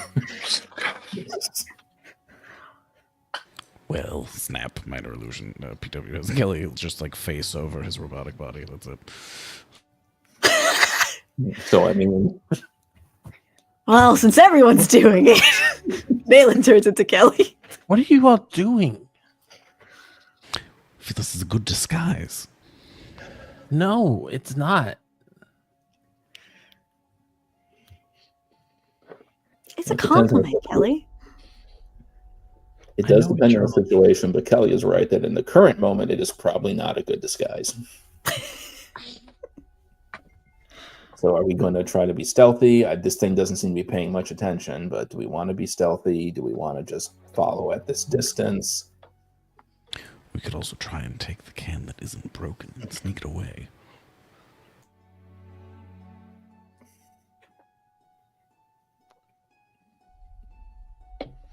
We can. We can. This is a can pun. Anyway. It's You saying that as Kelly makes it holding even that better. one, isn't it? Are you going to pick I was holding the two. undead ogre corpse pile?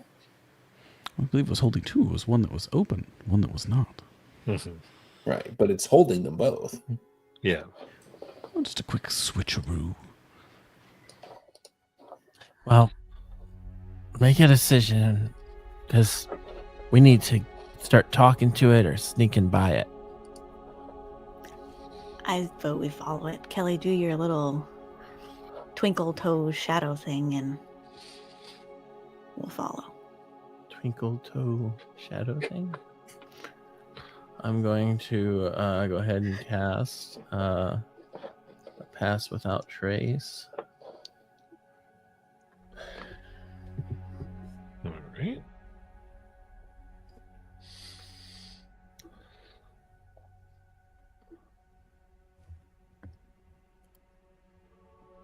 Peter was playing the stealthiest music.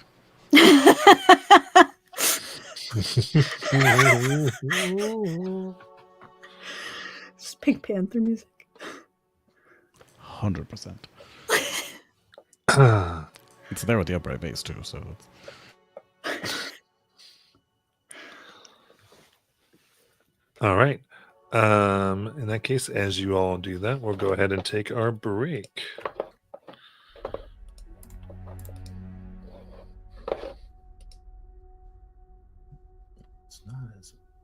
It's not as obvious here. There's okay. I'm about to say it's not as obvious here.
Alrighty.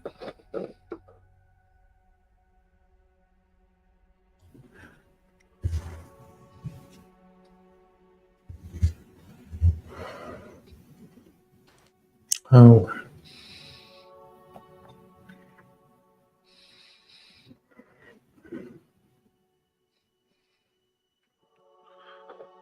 Doing okay.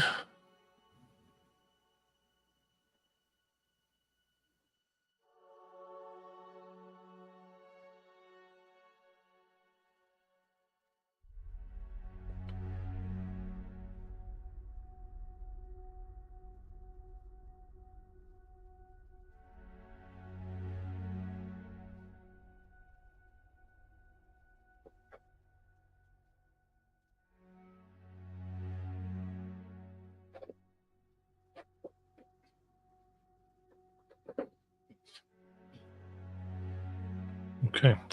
So you are passive out tracing and trying to follow this individual? yep. Yep. Sounds good. So give me those stealth checks.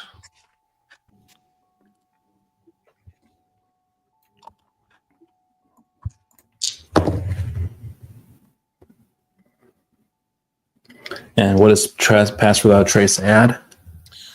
10. 10. Yep. Okay. Mine is 28. 27.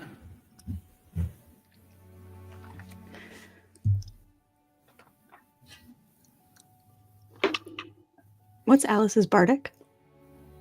It's a D8.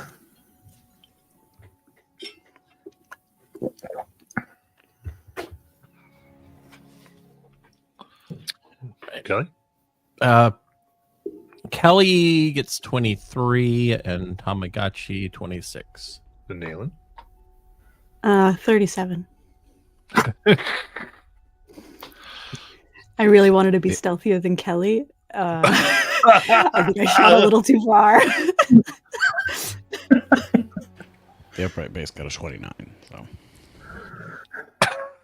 Nice. So then you follow it as it takes these cylinders. And as it gets close to it's the hour of pass without trace, right? It is an hour. You see it has gone deeper into the continent here. And looks like it might go deeper still. What do you want to do? I think it's time we talk to them. Because this spell isn't going to last forever. Yeah, I'm inclined to agree.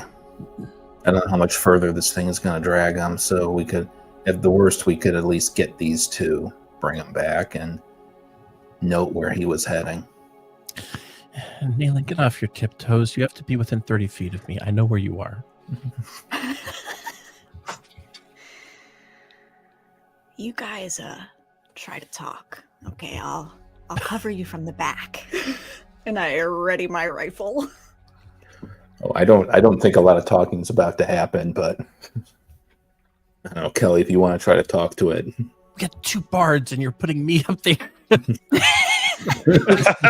No, the one, well, PW, if you want to talk with it, I can go up and try to talk to him, but I'm pretty sure it's just going to swing at me. So, yes, I wouldn't plan to talk. I'd plan to probably just pilfer. Doesn't Okay. look like a deep thinker, that one. I will try to talk.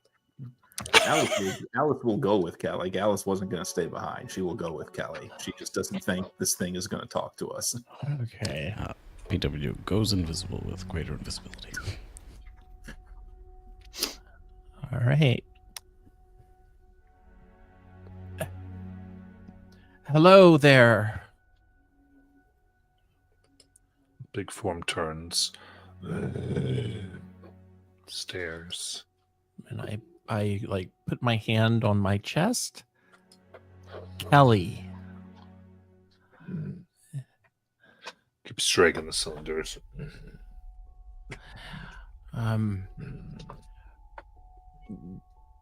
Trade, and I indicate what they have in their hands.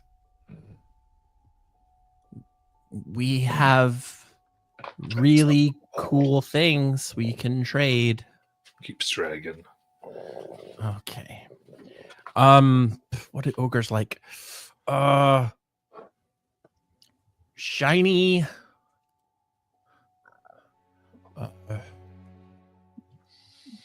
Carcass. Keeps going. Okay, this isn't working.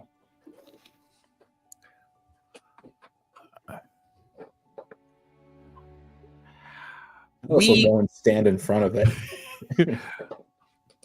We demand you stop. Going. What she said. You see these badges? We don't need no stinking badges. Doesn't speak. You made a joke. Wow. All right, guys, we got to do something else. This guy's not going to talk to us. I mean, it's a pile of walking corpses. Do you want to just attack it? Or we could just try to steal it. I just thought that's what PW was already doing. How's PW doing with that? PW is approaching the cylinder under a cover of invisibility and will attempt to swap it out for an item of equivalent weight. Just to say, a bunch of rope. So you're taking this large cylinder that weighs 100 pounds. And you have 200 pounds of rope? I guess I have 200 feet of rope. That's some real heavy I rope. do have a map up. What we can go if you want to start pulling it up. Give him Nayland. It's not a foot a pound the world around.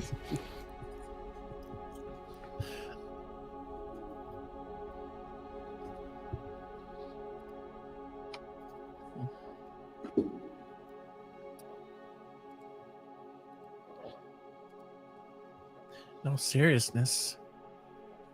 Tamagotchi might volunteer for this.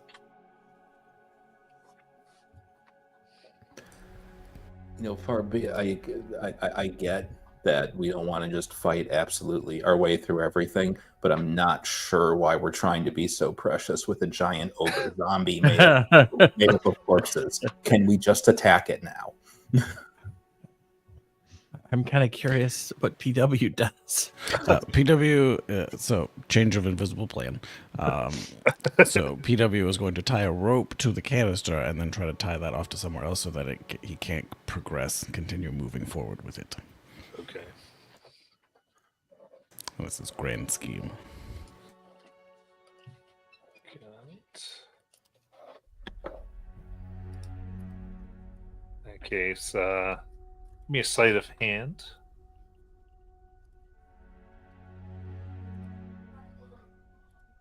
Okay, it's plus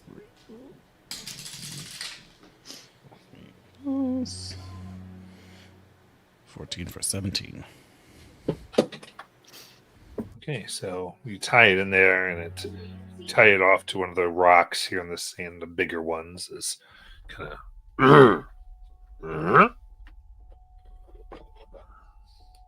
tries to pull, and let's see.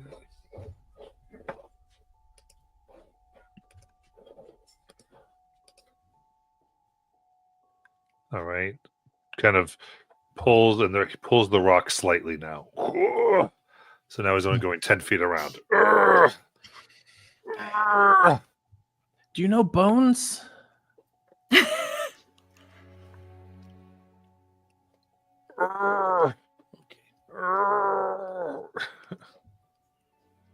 Yeah, I think we're gonna have to fight, Alice.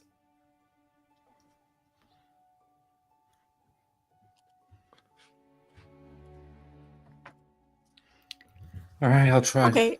I'll try one more thing. She's going to click something on her belt, and it's going to. I think what this is going to.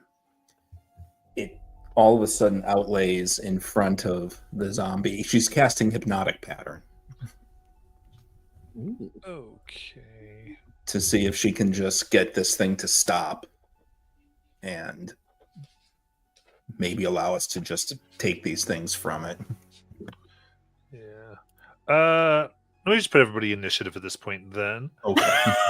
Go ahead and I just need Kelly, need you to add yourself to the map. Oh, Also, weirdly, there's not an upright base token. I don't know who's normally responsible for that. But Is there an upright base sticker?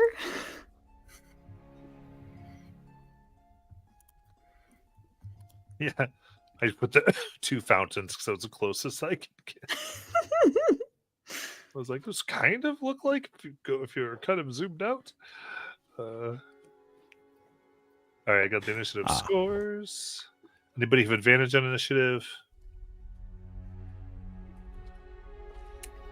Nayland was kind of hidden, so I'll give her advantage actually. oh, I guess I am invisible, so yes. There we go. But yeah, so with that, then it's basically Nayland, Performing Wonder, Kelly, then Alice. So any of you 3 wanting to do something before you let Alice do her? I will ready a shot with my rifle for when the thing looks distracted. Fair enough. Does that mess up hypnotic pattern? Do I know that? If they take damage? No, right? It does. If they take damage, they come out of pattern, I believe. Yes. Ah, never mind. Fully ends it. Why is everyone I taking ready an my action things? for hostility. Who took away? Oh, PW. What? Shit. Oop, sorry, thought that was my base. Oh.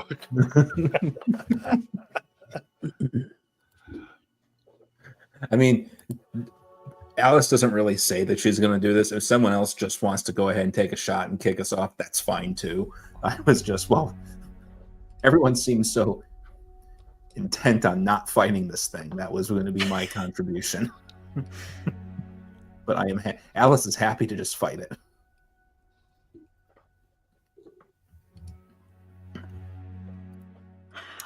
I do think that the last thing we talked about was that Nayland was going to provide cover. So I do think that she would hold her action for violence. Okay, holding for violence. Kelly will put a hunter's mark on the ogre. Okay.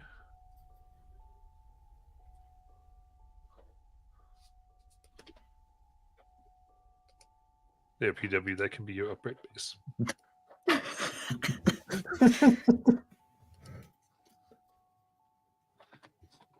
No, I thought they were moving because I thought PW was like stealing them. Like, I got it. Snatched. Extra advantage. You see, take your fountain, sir. Okay. So performing wonder. I was gonna also put in the rope that's tied to the rock, or did he drop the? He's kind of still pulling the rock with him. Okay. Which rock did you want to be? I was gonna say it was the one nearest where I was sitting, but Yeah, that's fine.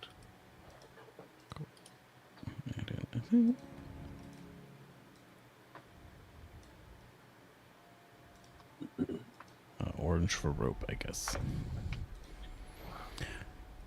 So is everyone else poised to act? No one has acted yet. Well, you go before Kelly and I in initiative, so. Got it. Okay. Let's concentrate. Yeah. So while I'm invisible, yeah, I will attack, which I think gives me advantage because I'm invisible. At least with a melee rapier attack. Okay. Yeah, you're attacking? Yep. Very cool. Invisibly. Yeah. I'm specifically going for the hand that's pulling the canister. Love it. First one is a 22 or a 22. All right. 3 piercing damage. Sorry, 3 magical piercing damage. Oh, yes. Dink! And then I move back, and I am invisible still. Oh, even after attacking? It is greater invisibility. Ooh, very nice. So attacks. Roar! It's like bink for 3 and then back out. And then the upright base slowly wanders over. And if it turns around to look at its hand that got poked, the upright base meets it to the face. Does it attack or anything else? Yep. It is a 21. It is the 1d10 plus 4. For 10 force damage. Nice. The ogre also feels compelled to follow the beat and has its movement reduced by 10 feet. Nice. And a poet, no less. All right, then I think Nalen's held. Excellent. I will shoot with my rifle spear. Nice. Oi, 13 to hit. Oh, that will not. Well, it hits. It just kind of gets caught up in like extra layers of corpses. All right. Magic damage. But it.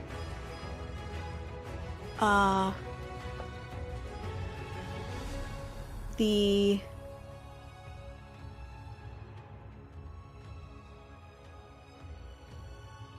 The semantics of that. You didn't hit its AC. Okay, got it. Great. That's what I needed to know. Okay, that's it. All right, Kelly. Your bonus action, any Hunter's Mark?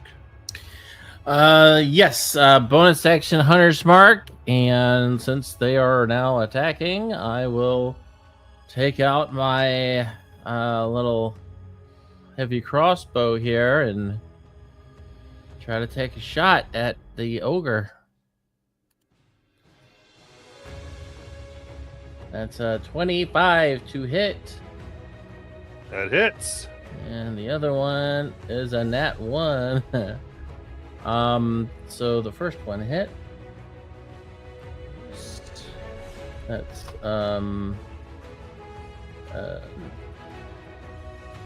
okay, 19 piercing, 2 force, and is it large? Yes. So it will be pushed 10 feet away. Got it. And then I will use some movement here to move myself 5, 10, 15, 20, 25, right about here. And that'll be all. All right. If Then the Alice. canister was taut on the rope and the ogre was pushed away, does the canister fall out of its hand? Yeah, so both now are there. He doesn't have the canisters right now. This is the push. Or his hand? Or just the canister? So as the hand.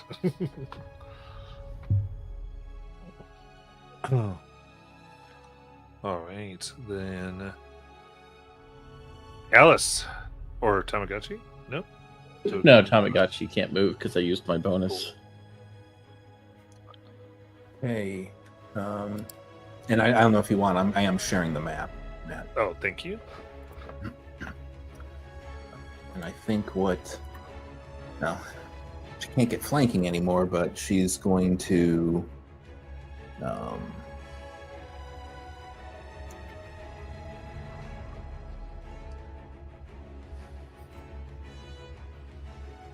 she's actually going to move up here, call back. If someone wants to grab the canisters, now wouldn't be a bad time, and she will do her attacks, but the first of the multi-attack is going to be a booming blade. Ooh, very nice. She pulls the trigger that appears on the sword when it melds with her belt to Got get it start vibrating like the motorcycle engine.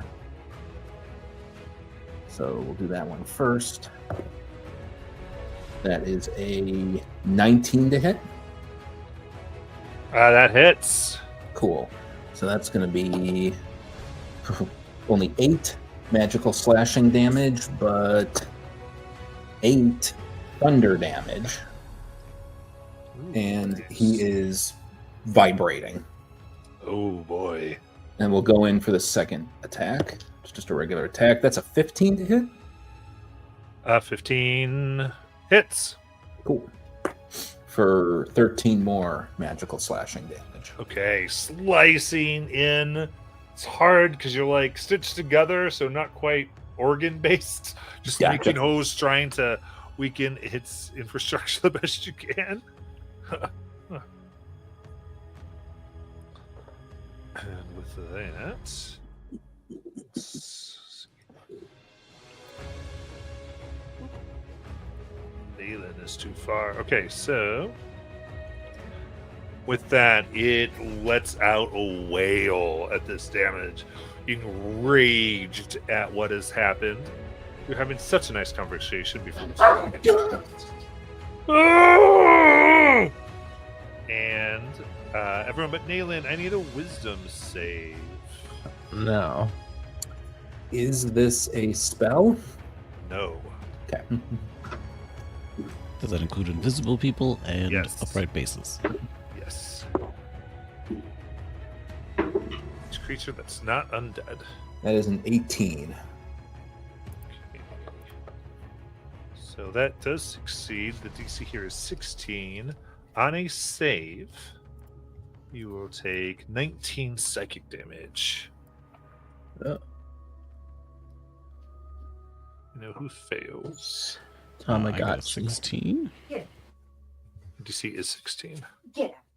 Where's 80? So 19 Tamagotchi fails. Tamagotchi, Get out. you see they kind of crumple, they begin regurgitating, and they go to 1 HP. Oh no. Anyone else fail? The upright base got a 19. Nice. Kelly passed. Yeah, Kelly passed. All right. So Barely. 19, very good. So it was 19 psychic. Yes.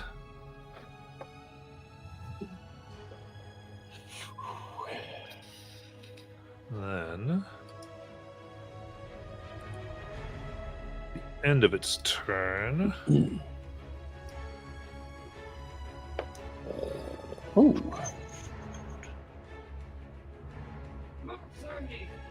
Get out.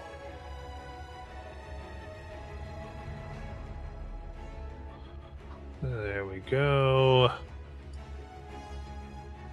You see an aura of black energy suffuse the area.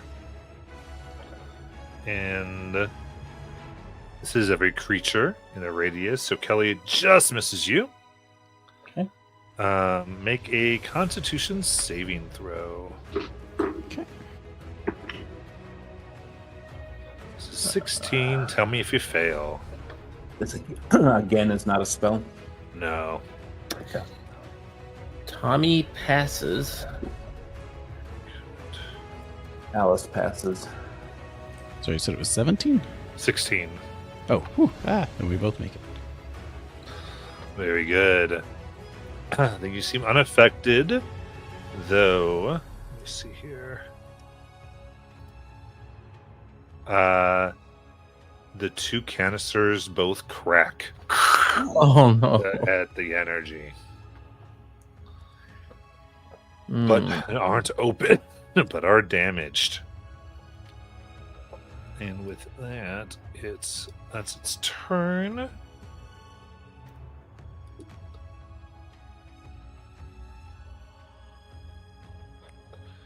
And we'll go up to Nayland. Hmm.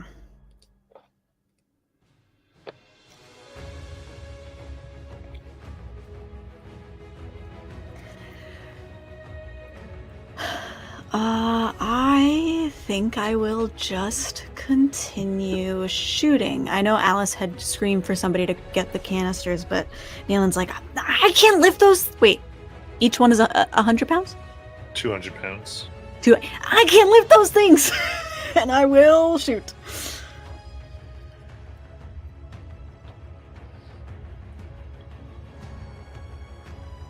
18 to hit. That hits. 15 magical piercing Nice. plus 4 fire. And I mean, let's just give it a try. The bullet pops out into a big net, and I need a strength save. Ooh, very With nice. they're large though. Yes. They do have advantage. Okay.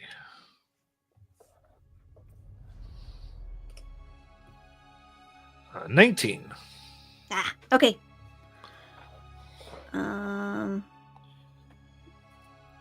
Okay, that's nothing. That's it. That's it for me. All right. Performing wonder. You haven't seen him this whole time. All of a sudden, he appears. Poof! Immediately, violin poised. He starts playing. Well, these canisters aren't going to walk themselves. Oh, wait! Da-da-da-da. Cast animate objects. Both of the canisters hop up on the tiny feet that they now have. And they run away from the ogre's.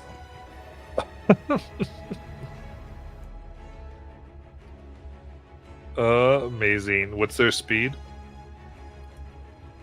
How big are the canisters?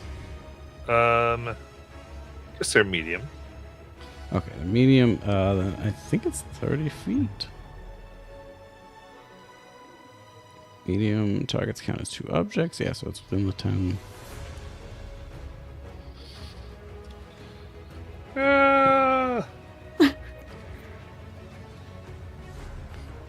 So they both go to the legs and they run away.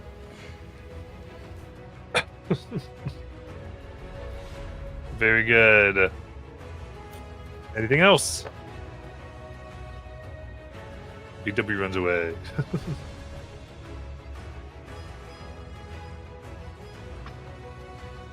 And then Kelly. Hey, Sorry, Oh. I realized I was on mute. It was my mistake. I said I was running away to join the canisters as we all run away together. And I can't reach the upright base as it's covered by a miasma because I literally can't click on it. But the upright base approaches the ogre zombie and does attack it. Oh, nice. It gets a 21. Okay. 21 hits. He does 14 force damage. Oh, very good. Starts spiraling in and smacks it across the face. It is bloodied. And its movement is reduced by 10 still as he's forced to dance. That's the end of our turn. And Kelly. all right. Kelly will shoot at the ogre.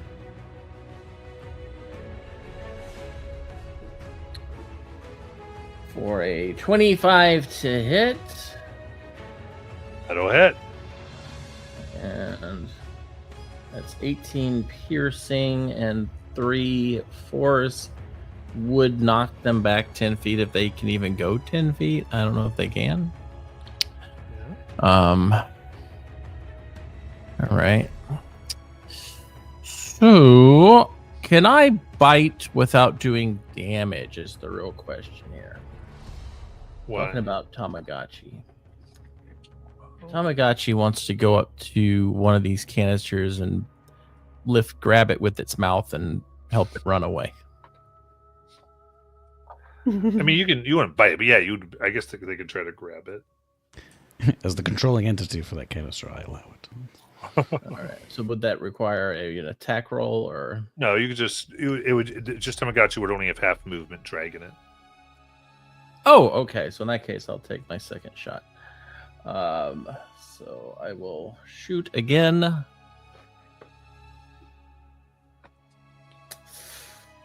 Not good. That's a 14 to hit.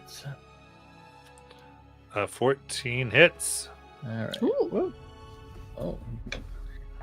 Oh God! What happened? I think I accidentally moved that. Okay. Well, here we go. Okay, so let's see here. How do I move here? That's 5, 10, 15, grabby. And then I think I have enough room to get him. Well, this is so much stuff on the board. I can't even grab Tamagotchi. Okay. Pick up now, put back. Oh, what happened to Tamagotchi? Okay. There we go. So he has enough room to move himself down here with this guy, which should get him out of the range of that thing. And that would be his action. All right. Very good. Then Alice Knight. So, they're realizing that, all right, everyone else is out of this thing, but it's just going to go towards everyone with this terrible miasma cloud if it's allowed to move. So she kind of sighs and she gets right up in its face, Nice. and she will take her 2 attacks. First one again is a booming blade. Very good. Does the push martial maneuver trigger Booming Blade? No, but if they have to then come to you afterwards, then I they see. will be Okay. moving and it'll trigger it. That is a strategy. I didn't know that we had spent enough time to get the thing from the training center yet, so I haven't taken the feat. So, but that will be a 22 to hit. That hits. Cool. That's 8 of slashing damage, and then that's pretty good. That's 11 thunder damage, and he's vibrating. Then the second attack, regular attack, will be a 23 to hit, That hits. and that is another 10 magical slashing damage. Nice. And then she is going to click buttons on her wrist gauntlet on her bonus action to cast Healing Word on herself. Oh, very nice. So little nanites, micro machines, whatever, fly out and just tend to the wounds. Let's see how much this can. That was great. It's about 10. Get 10 back. Okay, and that's her turn. Sickly light gleams in their eyes as they roar ferociously. And they're actually going to move down here and trigger Booming Blade. Yes, they are.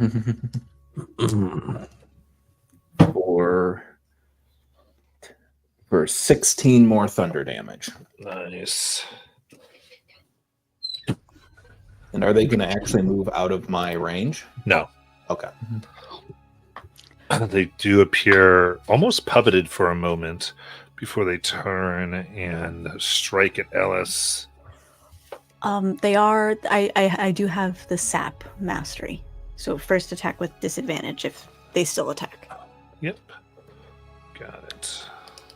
Did they leave a threat range for the upright base as well? Because I couldn't move it before to move them. Oh, correct. So I don't think so. I think they'd still be within Okay, cool. there. So disadvantage, that is did I do the right one? That was 10 to hit. I'm sure that hits. I'm sure that misses rather. That does miss. Then an 18.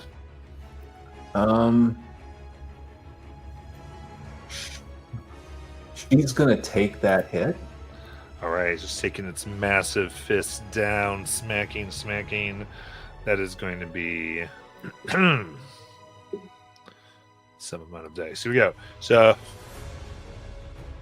that is 20 slashing damage. Oh. Anything else? Yes.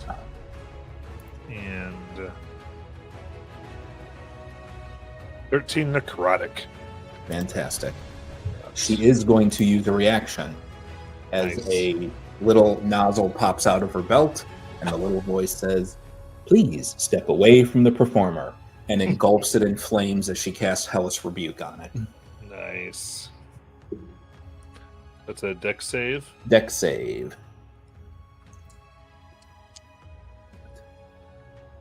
18. Okay, it still does half, right? It does still do half. Perfect.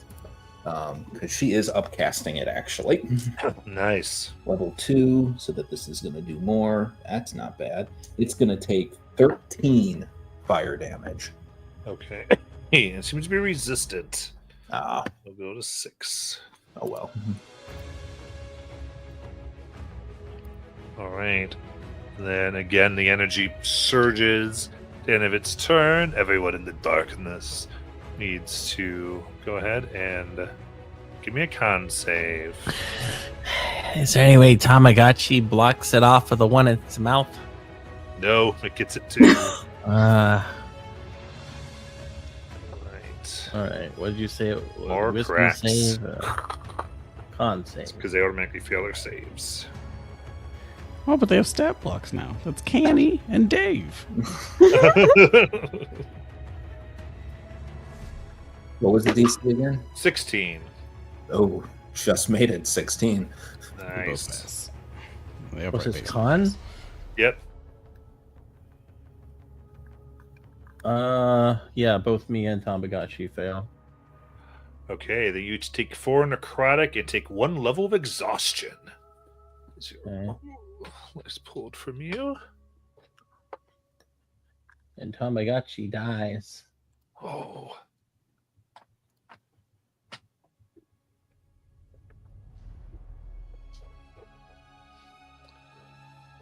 In that case,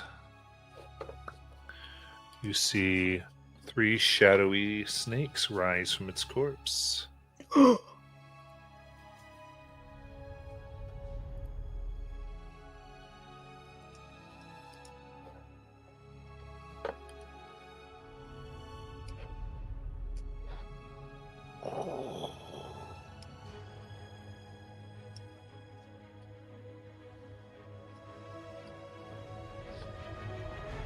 And let me add them to the fun.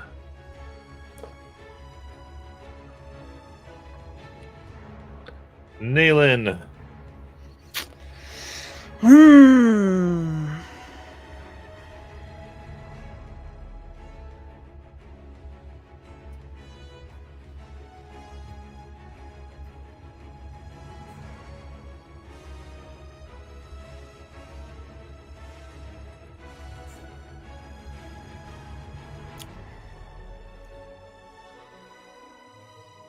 Huh.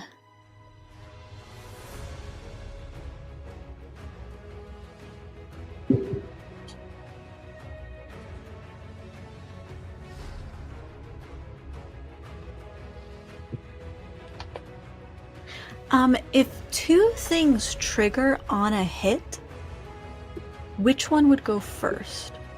It's probably your choice. Okay, cool.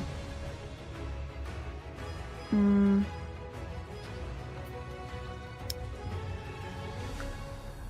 Sorry. These new creatures on the board made things confusing. Okay. Okay, actually, no, I'm just gonna keep shooting the ogre. Actually, I will not. Ooh, I'm not trying to. Okay. I will shoot. I take my rifle and I aim at the new Shadow A. And I fire. But in fact, I am casting a spell.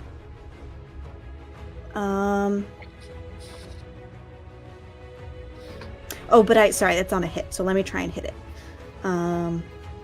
Okay. Boop, boop, boop.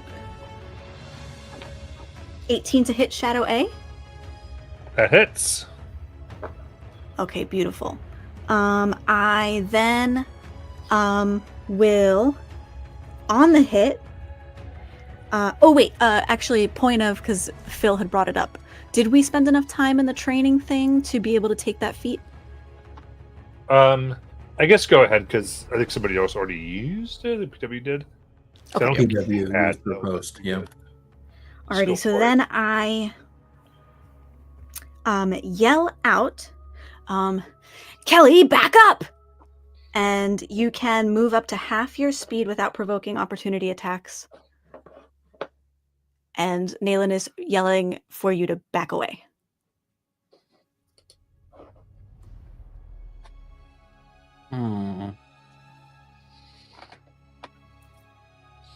She's not going to leave those canisters there. I mean, they can run after her on my turn at least. They have legs.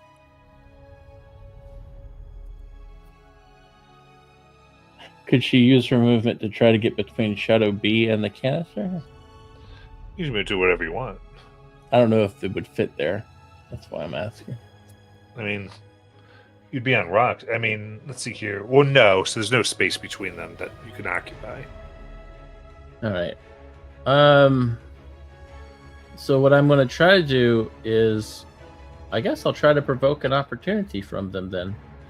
I'm going to. Well, you don't provoke opportunity. I would not. Oh, that's right. I can't. You're right. All right. So I do not do that. Just kind of looking at the board here.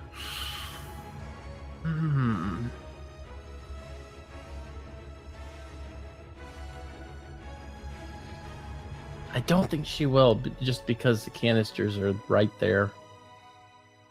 I think Okie-dokie. she'll stay put. The shot that I fire turns into a big crackling stream of lightning. Shadow A takes 11 lightning damage. And then I need a dex save from the Ogre, Shadow B, Shadow C, and Kelly. Dex safe. So how does that work? It's a spell I'm casting as a bonus action. Right. How does it determine its targets? Oh, within 10 feet of the person I hit. So then that was Shadow A, you said? Yeah. So then the one canister has to make a dex save. Well, I already did it. Yep. So PW, you can do that for them. So I will find their stat block one moment.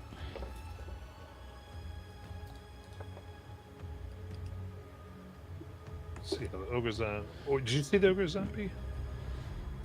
I think it's in within 10 feet. According to my ruler, it was. Okay. Of A, yeah, you're right. Okay. So you said dex. They got a 15 on their roll. So they're Okay. taking I mean, damage. if they fail, it's not that much. If they fail, they take 7 lightning. If they succeed, they take half of that. What's the Those are thing? 16. This plus 2 on this one. 16 if that makes difference. 16 is the DC. Half Oh. of 7. There we go. Yes.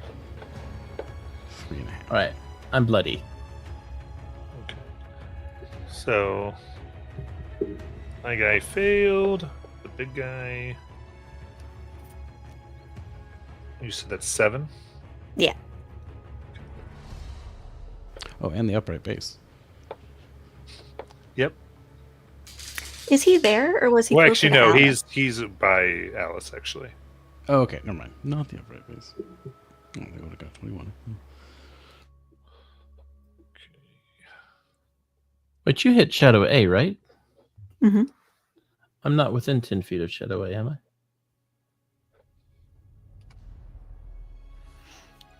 I didn't ruler you. I just assumed.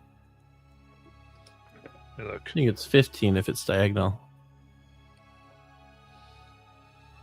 1, 2. That's within 10 feet. For ranges.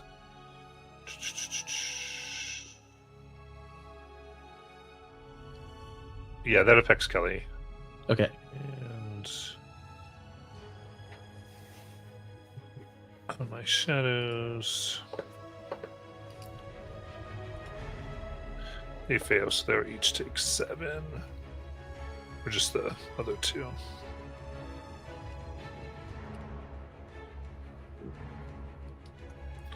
I actually take 3. 'Cause they are resistant. Oh, look at that. All right. With that canister cracks. Hmm.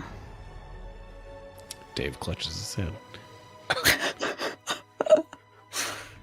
And we'll see what occurs.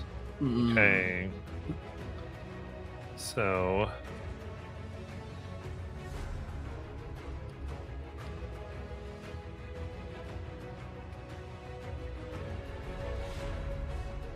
Six additional shadowy snakes emerge.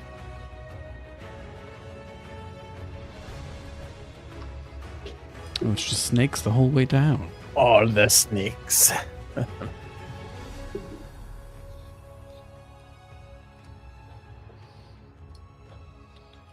they're coming out of this canister. Oh boy.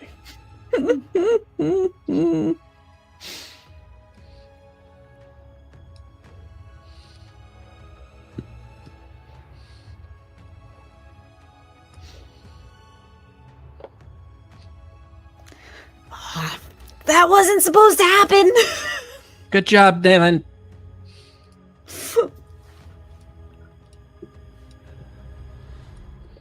All right. And added to initiative. Oh God. Jeez. Anything else, Nayland? Oh no. In fact, skip me for You the rest of the session. What do you think? Sure you don't want Performing to know? wonder. PW looking over at Nayland with a disgusted look. How could you let that happen to Dave? Oh boy. So they're still up. They're just glasses cracked up on the things out. Cool. And objects is a concentration spell. All right then. So for my from my action, I will do. Oh god, yeah. From action, I will do magic daggers. So PW will strum the violin and outfires a bunch of daggers, 3 of them to be specific. They are going to go for. Zoom in. Check the library code for this section of shadow snakes. D. Name it D. Oh. 3 daggers for a 12. So that's 12 to hit. Mm-hmm. And a That 13. hits. Oh, good. That was 12 is AC. nice. First one is 7 magical piercing. Second one is 8 magical piercing. The third one. And this is D. Yes. Third one. Natural 1. Ooh.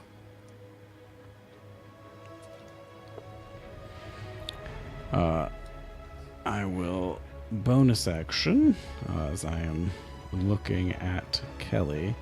I will quickly play a little arpeggio to liven her up as I give her a bardic inspiration and say, Kelly, you can do this.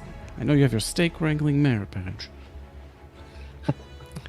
And then I will go backwards and run away from Shadow Snake D with my disadvantage to reaction attacks. All right.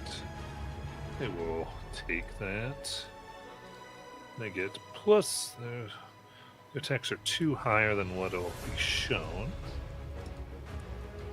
So for a 15. Whoosh! Misses me mid-leap. Nice. 10, 15, 20, 25, 30, 35, 40, 45, 50. I go over here. And then the other half of my party that I summoned goes. So the 2 canisters, if they are still alive, technically, they're gonna try to run away. Dave, the canister in the front, who's recently cracked, is going to run towards the east. All right, you And, can move them. So technically, I think this is the one that cracked. Yep, that would be Dave. Okay, cool. Dave is heading that way, or whichever way avoids the most opportunity attacks. So 1, 2, 3. So that's 3 of them, and then Ugh. then that would be 4 if you get G. Yep, I'm gonna hit that. Ugh. I mean, they're gonna explode one way or the other at this point now. I think they'd still try to book it. So let's go in this way. Oh, jeez. So 1, 2, 3, 4, 5 attacks. Yep. Go that way. So 16. 16 is the AC. Okay, so it's 1 hit, 2 hits, 3 hits. 15, so that doesn't hit. Okay, so 3 hits. This is way worse than my lightning thing. Right? We all agree. That's 4, then 3, then 7. So 14 necrotic damage. Nice. He started with 40 HP, so. Nice. And then also, their strength goes down by 7. Well, his little canister arms shrink and shrivel. As do his tiny canister legs as he continues to book it. Because that's 5, 10, 15, 20, 25, 30 feet of movement. Nice. Canny is going to go this way. I think that's just 2. I think 1 if it's Shadow Eye. Okay, just Shadow Eye then. Because I think H took its attack on the Yeah. other one. 5, 10, 15, 20, 25, 30. Yeah. So they go that way. Alright, so 2 more on this. That is listed. Actually, I'll just do this. That'll be what it is. 13! Oh, Canny is just too canny. Rolls out of the way. And then lastly, the upright base is going to take its attack on the ogre zombie. Yes. As it spins around to clobber it mid-course. Oh, for a 26. That hits. For 12 force damage. Ooh, very nice. And that ends all of my turns. Some of the stitch bodies fall off. Kelly! Oh boy. All right. I think, are these shadows, are they walking or are they floating? Or floating. In addition, just so you know, all the ones around you have used their reaction. Yeah, I was just saying if I could do something. I cannot do that thing. So, All right. I will. Oh God. Let's try to shoot the ogre again. okay.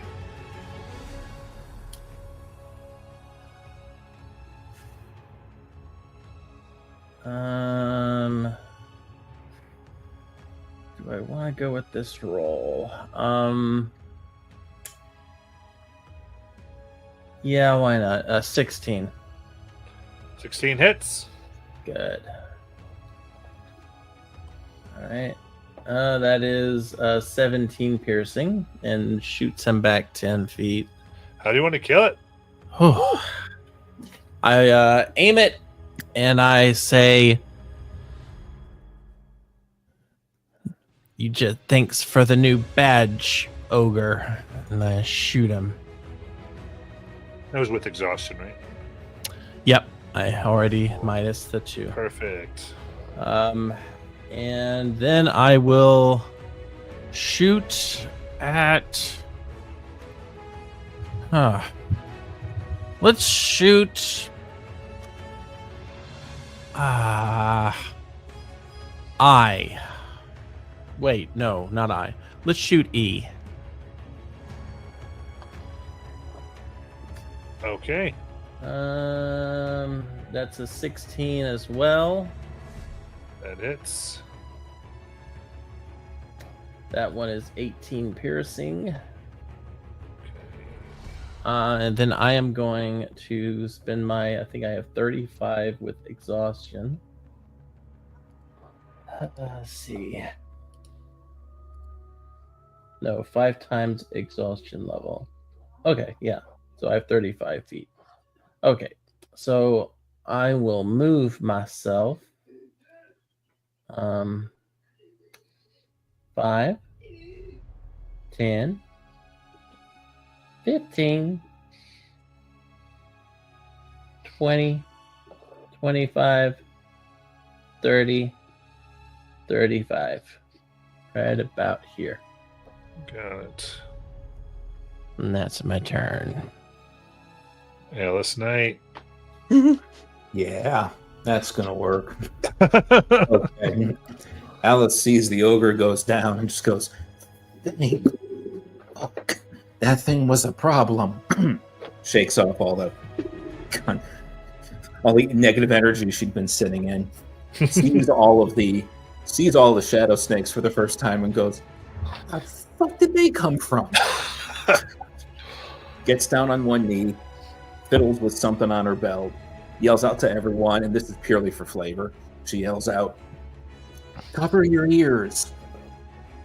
And she sends out something from her wrist gauntlet. And it sends what looks like a little flare that dumps right into the middle of all the shadow snakes. And this is synaptic static. Ooh. So like just intense white noise erupts. And it hits every single one of them, and that is a DC 17 intelligence save they have to make. Okay. Looks like they all fail. What are the effects? They all fail. Fantastic. They all take 27 psychic damage. That was a terrible roll. Anyways, 27 psychic damage, and every time they make a roll, I am going to roll a D6 and minus it from their roll. Well, considering their max XP is 27, how do you want to do this? Wow, okay. I think they just sort of, they're being all snaky and shadowy, and then the white noise hits, and it's just kind of like they all of a sudden all stiffen. Like they're just, and then just kind of fall over. Nice. They dissipate, and the beach is clear.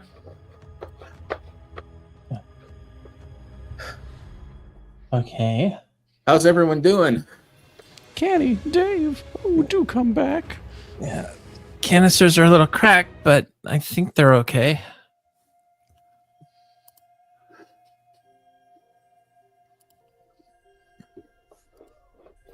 All right. Leyland comes running over. I had him! I had him!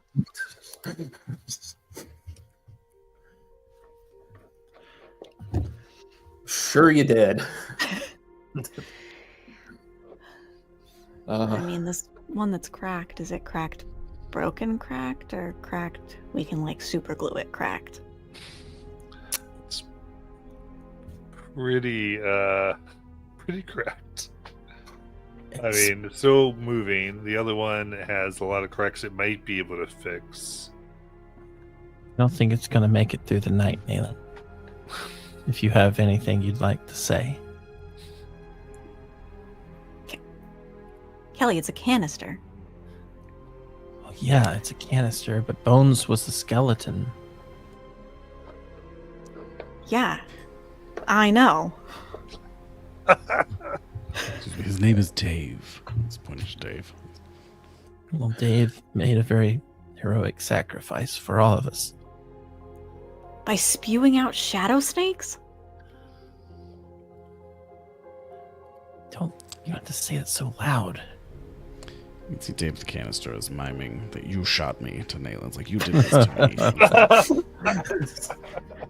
So I don't know if this will work while these things have legs, because I don't know what that's done to them. But while they're arguing, Alice is gonna, sword gets absorbed, turns into her guitar. She's gonna start playing the Tinker Waltz, which casts mending on everything in a 60-foot radius to see if she can patch these things up at all. Okay. Some of the cracks on Dave reform, but on the other one, you're able to restore the one that hasn't broken into perfect condition. Okay. Ooh.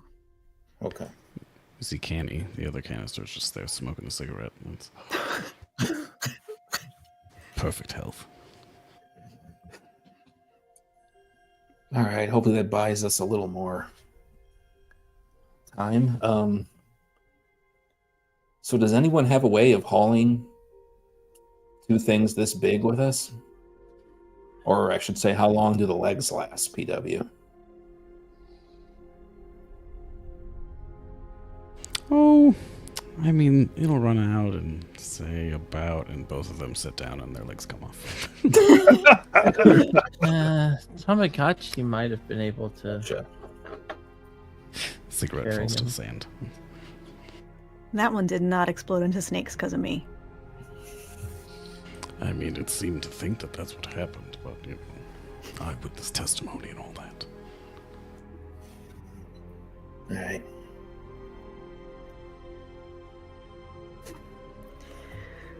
Well, there's 2 canisters, 4 of us. We each pick a side. Lug them. Well, let me see. How do I get Tamagotchi back? I have Well, I'll be benevolent and I can handle one of the canisters. Which I see the upright base swooping in to pick up one of the canisters. Oh yeah, I can bring him back. So I will bring back Tamagotchi.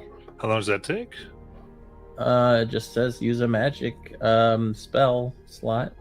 It's literally all it says. Okay. I think it takes a minute. Wait. After 1 minute. Yeah, after 1 minute. As long as it died in the last hour. Nice. So, What does it look like when you bring Tamagotchi back? I go over to him and kneel down, and I say a few words, and I sing his favorite song and ask him to come back because I still need him. And after a minute, he starts to breathe again, and then he will get up and lick me in the face, and then I will say, okay, Tamagotchi, we're going to put you right to work, buddy. He has a 14 strength. I don't know how much he can carry with 14 strength. Yeah. Well, the way that they are, any creature can drag this. It just is half your movement speed. Oh, okay. So yeah, he can do that with one of them because he has the same movement speed I do, 40. Except actually he's faster because I have exhaustion. All right, so it'll be 20 feet dragon. Very good. Could Naylan help drag that one and move at normal speed? I suppose so. So right. Actually, so if... Yeah, I like this. So if Alice sees that Kelly took that effect from this thing and has exhaustion, she'll kind of... It's like Alice is pondering something. Fine. She'll walk up to Kelly, and she's going to put her hand on Kelly's shoulder and say, so I've never done this before. We're going to see if this... We're going to see if there was this message was telling me the truth and this works. Are you she- coming on to me? No, she casts...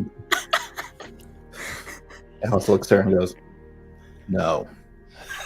And you feel a surge of energy as she casts greater restoration on you and takes the exhaustion away. Damn. Does Never Alice still done this look like before. Kelly? That feels much better.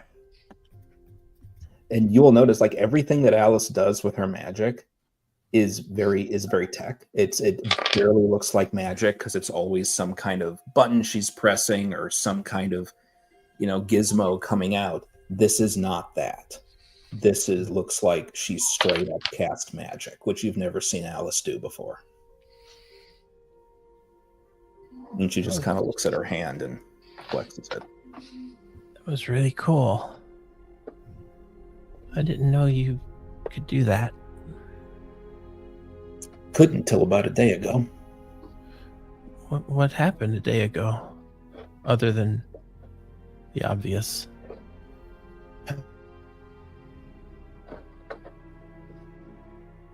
Let's just say I found something that was left for somebody, and I guess that somebody ended up being me.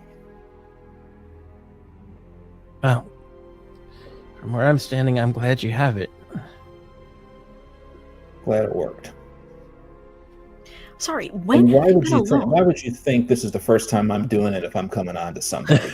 I don't know. You just grabbed you by the shoulder. And I didn't know how else the thing was supposed to work. you did that thing with your eyes, you know.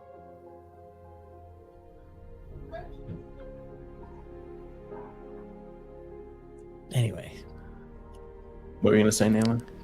Well, when have you been alone in the last day? We've all been attached to each other at the hip. Not when we're sleeping. For those that still sleep. Nayland drops the canister. Well, where'd you go when we were sleeping? It snooped around the headmaster's office. oh, I don't particularly trust any of these mages. well, yeah. I mean, the more and more I'm learning about this place, I can see why.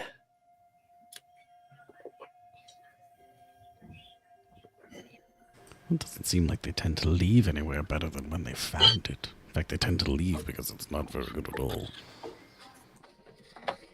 Alice gives PW a very knowing look and says, "You don't know the half of it." Yeah, well, we know what Nayland does at night, and I think that is far more productive.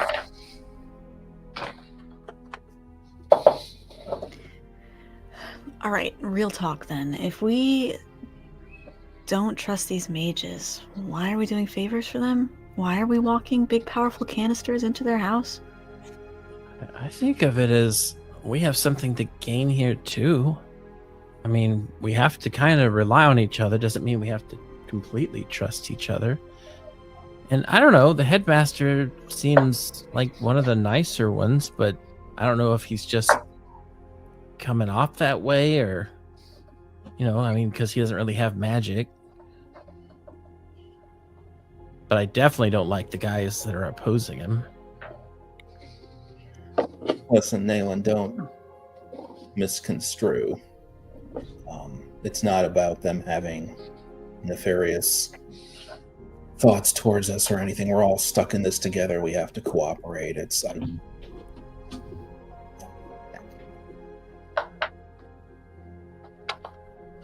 I know this college.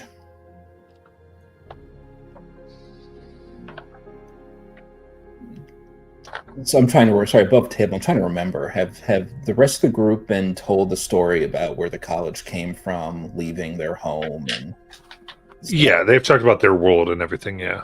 yeah. So they told you about leaving their home world because they thought it would, without taking the magic with them, because they thought if they did that, it would allow the world to grow into a utopia. They wouldn't be fighting over the magic and all that good stuff, right? Yeah.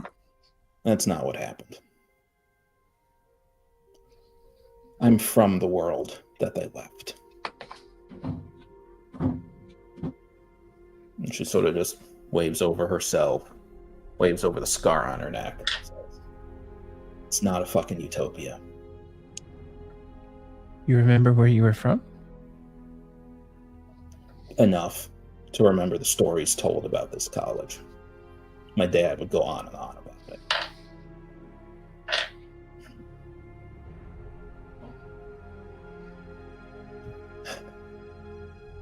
they don't leave anywhere better than where they found it. And when things go bad, they just up and run, which you can see.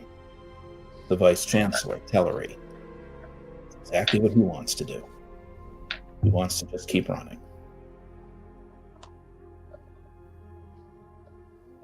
So,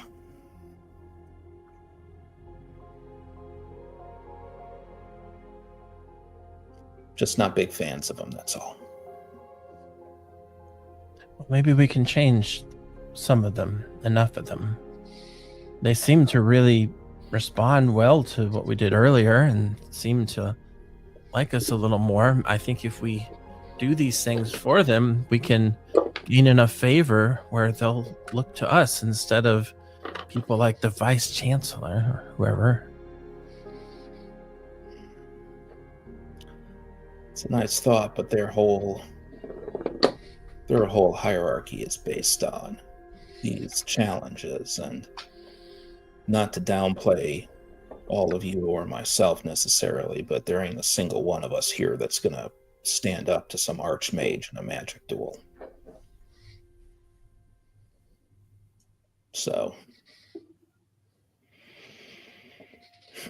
but we don't have a lot of options. They're cooperating with us, we're cooperating with them, that's fine. I was just snooping because I wanted to know. And something in that room responded to me. It recognized I was from where it was created. So it decided to give me something. I don't know why.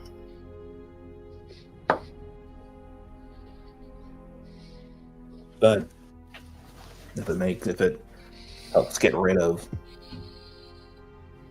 the nasty physical leftovers that was on Kelly, then that's useful. Alice, I mean, if you're responding to the magic that quickly, maybe you're supposed to be here. You said it yourself, that it found what it was looking for. We're not. It was looking for anybody, I think, from the world. Yeah, and you're from the world. Great. Only part of me is, though. You could become like the head of the school. Yeah, no. Alice just immediately starts cutting off this. Like, no. I'm not. But Alice has the respect of this artifact vending machine, and that will carry weight amongst the others. Okay, I like artifact vending machine. That's a good one. But look, aside from anything else, we all know the position we're in. The next time I die, either Al or the dumbass comes in, and neither of them are from this world. So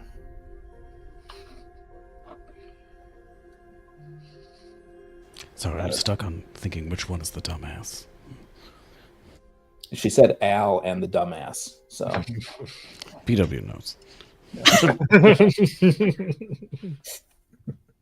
Well, maybe one of us is from that world. We don't know. I don't know anyway. I've never met the other Mies. it's always a possibility. Anyways, I just didn't want, and she'll give a wry look to Nayland. Didn't want Nayland coming up with her own theories for all this. Figured I should just let you know how I got that. I didn't find anything else of interest. I think actually most of the mages here are not, like, they were born after the academy left. I'm not sure many of them were there. And so I think they all buy into the story about the Utopia. So I'm not terribly keen to start telling them, A, because they probably won't believe me, B, because I don't think it's worth it at this point.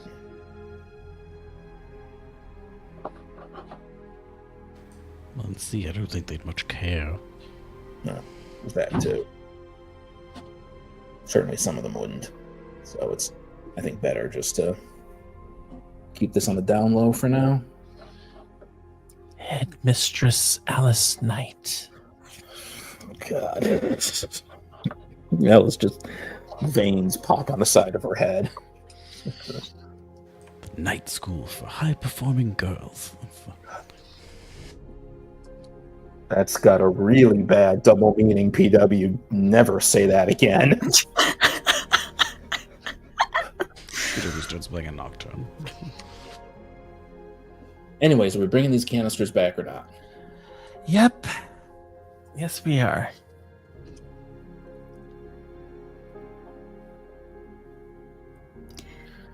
Should we at least try and figure out what's in the other one? What? You mean like open it? Like crack it open? Well, no. I mean, like, I don't know. Look at Give it? it a knock on the side. See if anybody answers. I mean, we could try to. Oh no, I don't have anything for that. We could just take a look at it and see if we can magically deduce what is in there.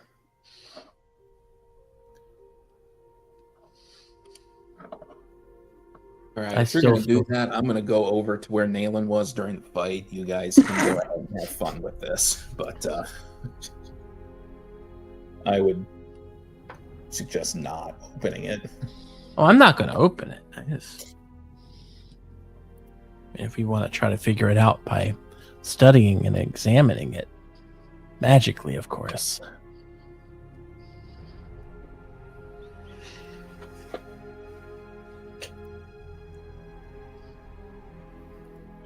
I'm going to take a look at it. What's Nail your wants to help. bardic? Oh, yeah, go ahead. What's your bardic, PW? It is a D10. All right. So that's with advantage. Unless you are rolling separately. So what are you trying to do? I'm trying to magically deduce what is in this canister. Like with Arcana? Yes. Okay. Or You, just you, by- you have no clue. Oh, Magical senses can't penetrate this canister. Ah. I can't and it tell doesn't by have just... a helpful label. Nope. Okay. All right. It's been entirely fixed from Uh-huh. Atlas, so it is now completely opaque. You cannot see into it. Well, I don't know what's in here, but whatever it is. I tell you, those gnomes from Bitopia, they know how to make music. The only thing you could do is if it only has 15 HP, so if you wanted to crack it open and Oh. see. Good thing the other PW isn't here. I was about to say, we'd be hearing the evil dice being rolled. Right? Yeah. So the canister reanimates and rips its own head off.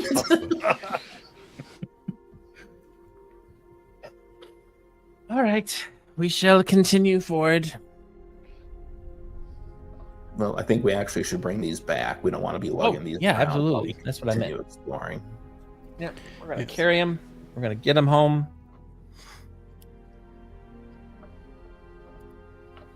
You can toss one on the upright base. So. The original description we got of the canisters being stolen, it was like a monster had dragged one off. Yeah. The ogre guy we had seemed to fit that narrative. Yes. Okay, great. Well, good thing we think the ogre was the only one who took any canisters. Well, we'll report to Agathea what it was, and hopefully they're bright enough to realize that the idea of necromantic creatures being built means there's someone else on this planet doing magic, and it's probably good for them all to know, so they can defend against it. Yeah, maybe we could find out who's in charge of necromantic arts at the school.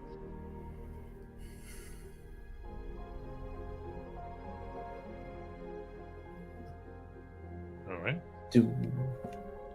Yeah.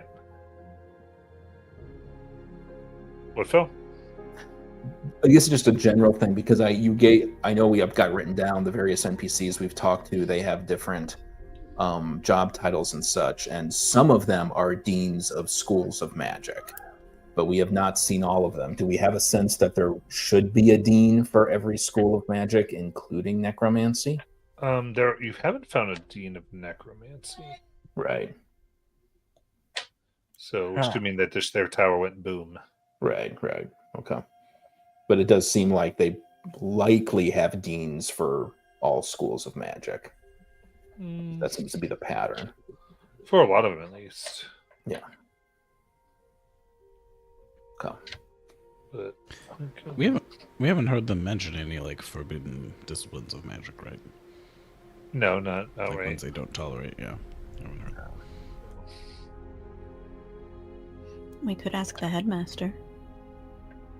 You could do that too. All right, let's continue home. Drag. All right. In that case, you are able to, as you drag back, find your little town that you left. So everyone moving, seeing you have the canisters, some people, hey, and give them birth. Those are the cursed cans.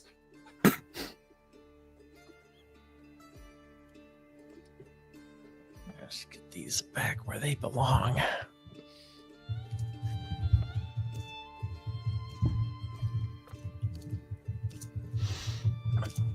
Agathia?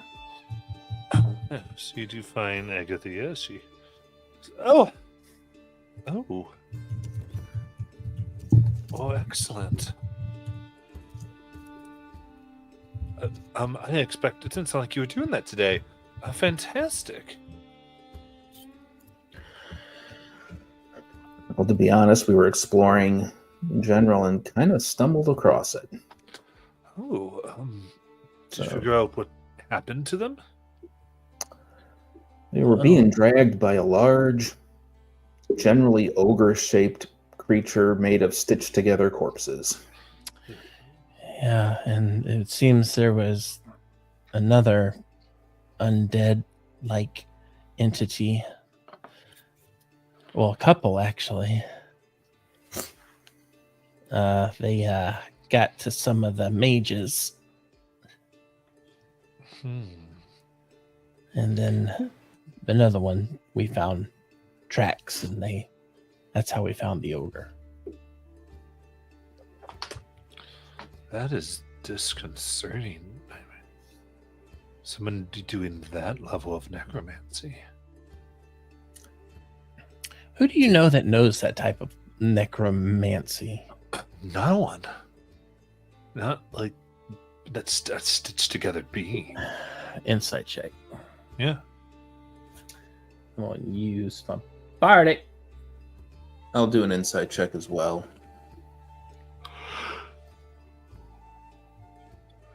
20, dirty 20. Yeah, dirty 20 for Alice too. She was being honest and straightforward. All right. So does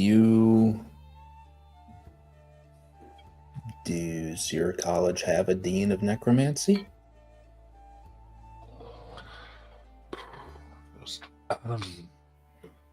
No, we have books of it, but that I believe at one time it did, but it usually was off on its own. It only sometimes hitched. So we do, but it wasn't. It didn't come along for this trip. What about their body? What do you mean? Do you have anything that belonged to this person that was of great significance? So which person are you referring to?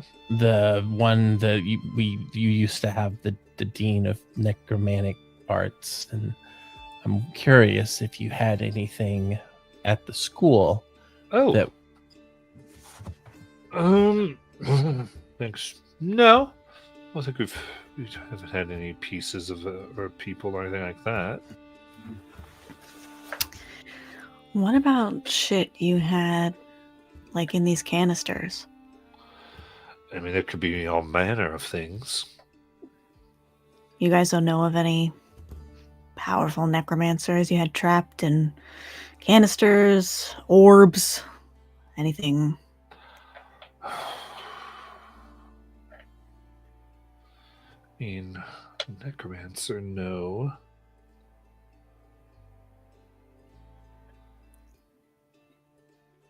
So, I mean, we had all types of people in prison. But I can't think of someone who would do something like that, though. Well, it's good to have a diverse array of prisoners. I mean, you know, well, the big person we had was you kind of could say we had a prison as a prisoner. Really? Yes, there was an entity, a curse, like the actual embodiment of all curses. At the school.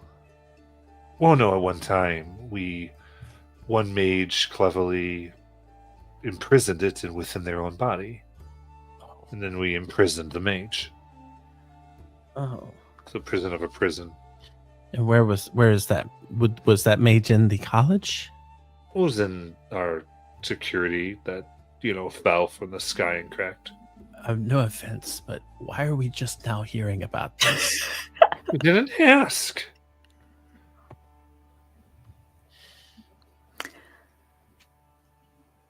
And this, I don't know where that piece of it fell. It might have fallen into the sea.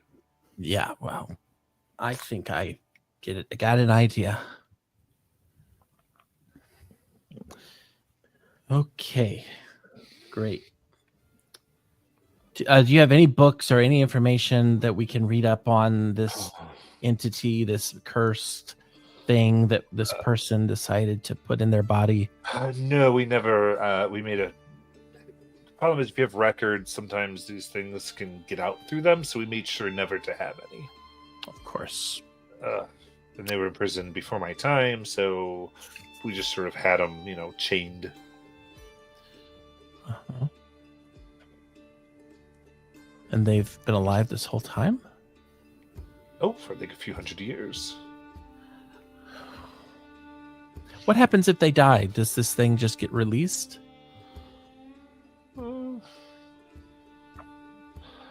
I don't think they can die as long as that's what their whole idea of them being imprisoned. Yeah, but if this part of the school crashed and we don't know where it is, and this person was in that area and can't die, right? Well, why are especially to we... think positive. Yeah, great. But why are we not freaking out about this? Well, because we have other things to freak out of, like namely that some people sprout lava from their faces now. And we've other things. Listen, I know you are new and you don't quite understand how things work, but in our college, there's always something that we've created that is apocalyptic. Sometimes it drops off into another world. Things happen. We grab what we can. We are safe with what we can be. My chief job was to lock stuff up, stop everyone else from touching it, and you do what you can. If you are preoccupied, listen. If I was preoccupied by all the things that could have fallen on this island, I mean, I wouldn't sleep. So you just sort of hope they're fine. Okay. Well, I have a way that we can try right now to figure out if it knows where we are. And I am going to go look at the grave of Bones. Okay. Alice will didn't really hear any of that rant. She just heard the first part, and she's like, okay, no, back that up to the lava out of the faces thing, because honestly, that sounds really metal, and I kind of want to go see that. Oh, yeah, that's Phil. He's over there. Okay. So you know, like some people have fire abilities from the shifting of the Okay. things. So she's Oh, kinda it's not just fucking up. constantly coming out? Oh, okay. Yeah, no. Still cool, not as cool. Yeah, you walk over to the site of bones and you see it's caved in. Why? No. And I'm searching. Search in and out, and you find no bones. I can hear on the violin. Oh, like people are laughing right now. Alice turns to Nayland and says, I don't know how. I'm blaming you for this. And Agatha is walking. She's like, I don't understand. Like this, like necromancy isn't a native magic. Like no one, and I know this for a fact because we were asking about this. We agreed like not to do any type of animation magic. Who could have brought that here and done a spell? Like, oh, we have to do investigation.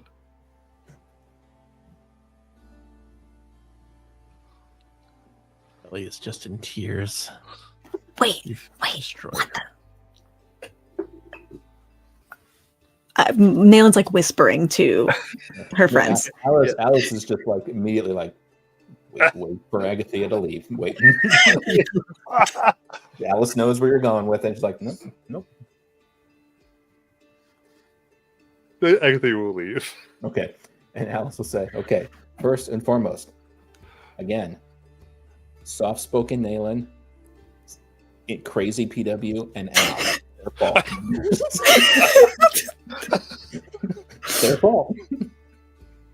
I am letting Al know through whatever the empathetic little signals we send that this is his fault. Screams have changed in tone, if nothing else. But yeah, go on. Well, that's just wild. I mean, so what we do teaches this place magic?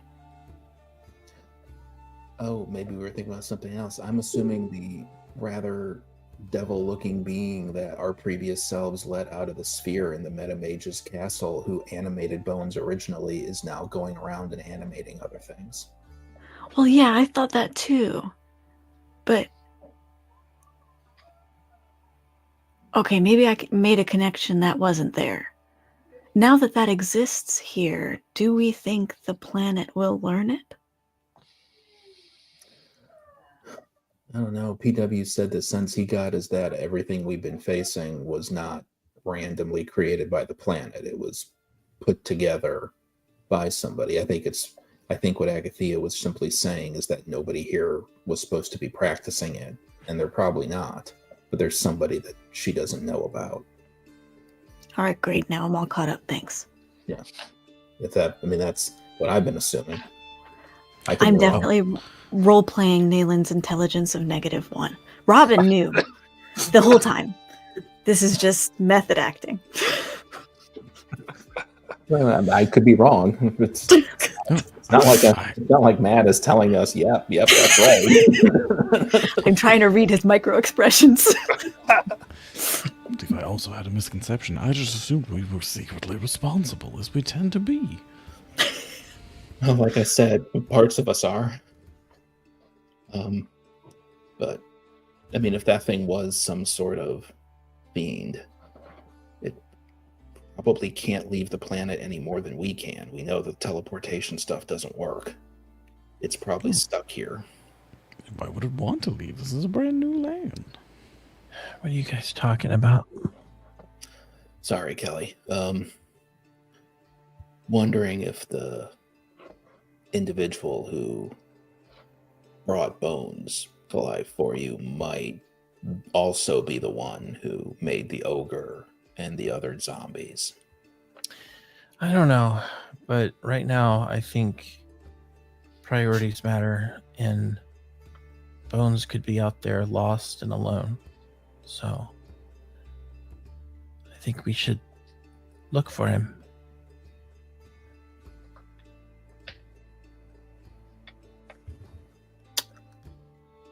Found any tracks? I mean, I can try, but I feel like it's just going to take us back to the beach. Well, a lot of the other requests that have been made of us are sending us in various directions.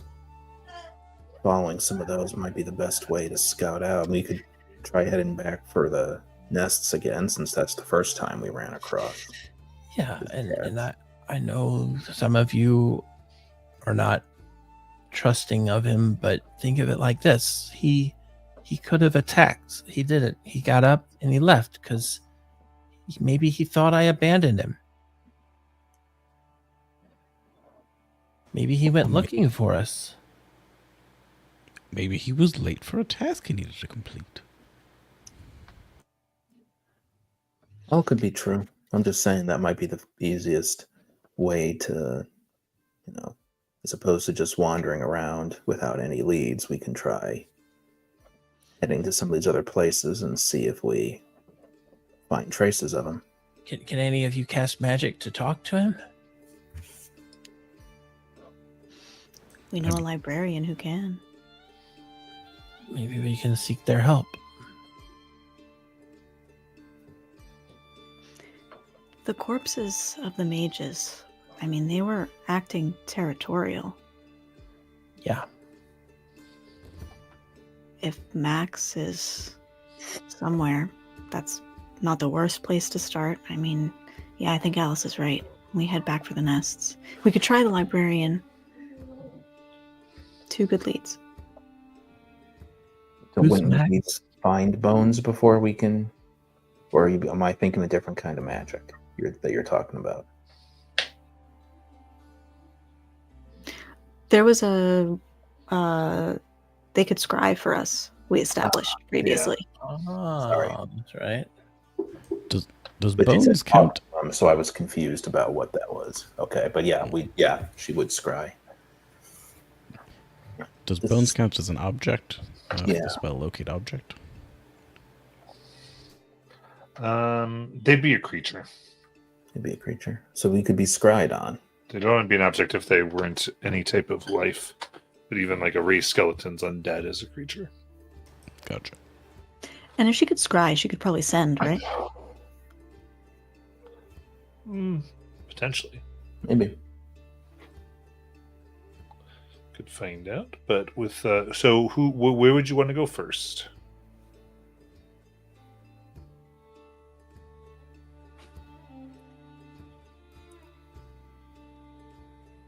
Newt words once more? So they Newt, then the library? Yeah, I mean that's fine with me. Fine with me too. What about Kelly? Obviously Kelly would prioritize her buddy, but she'll go with the group. All right.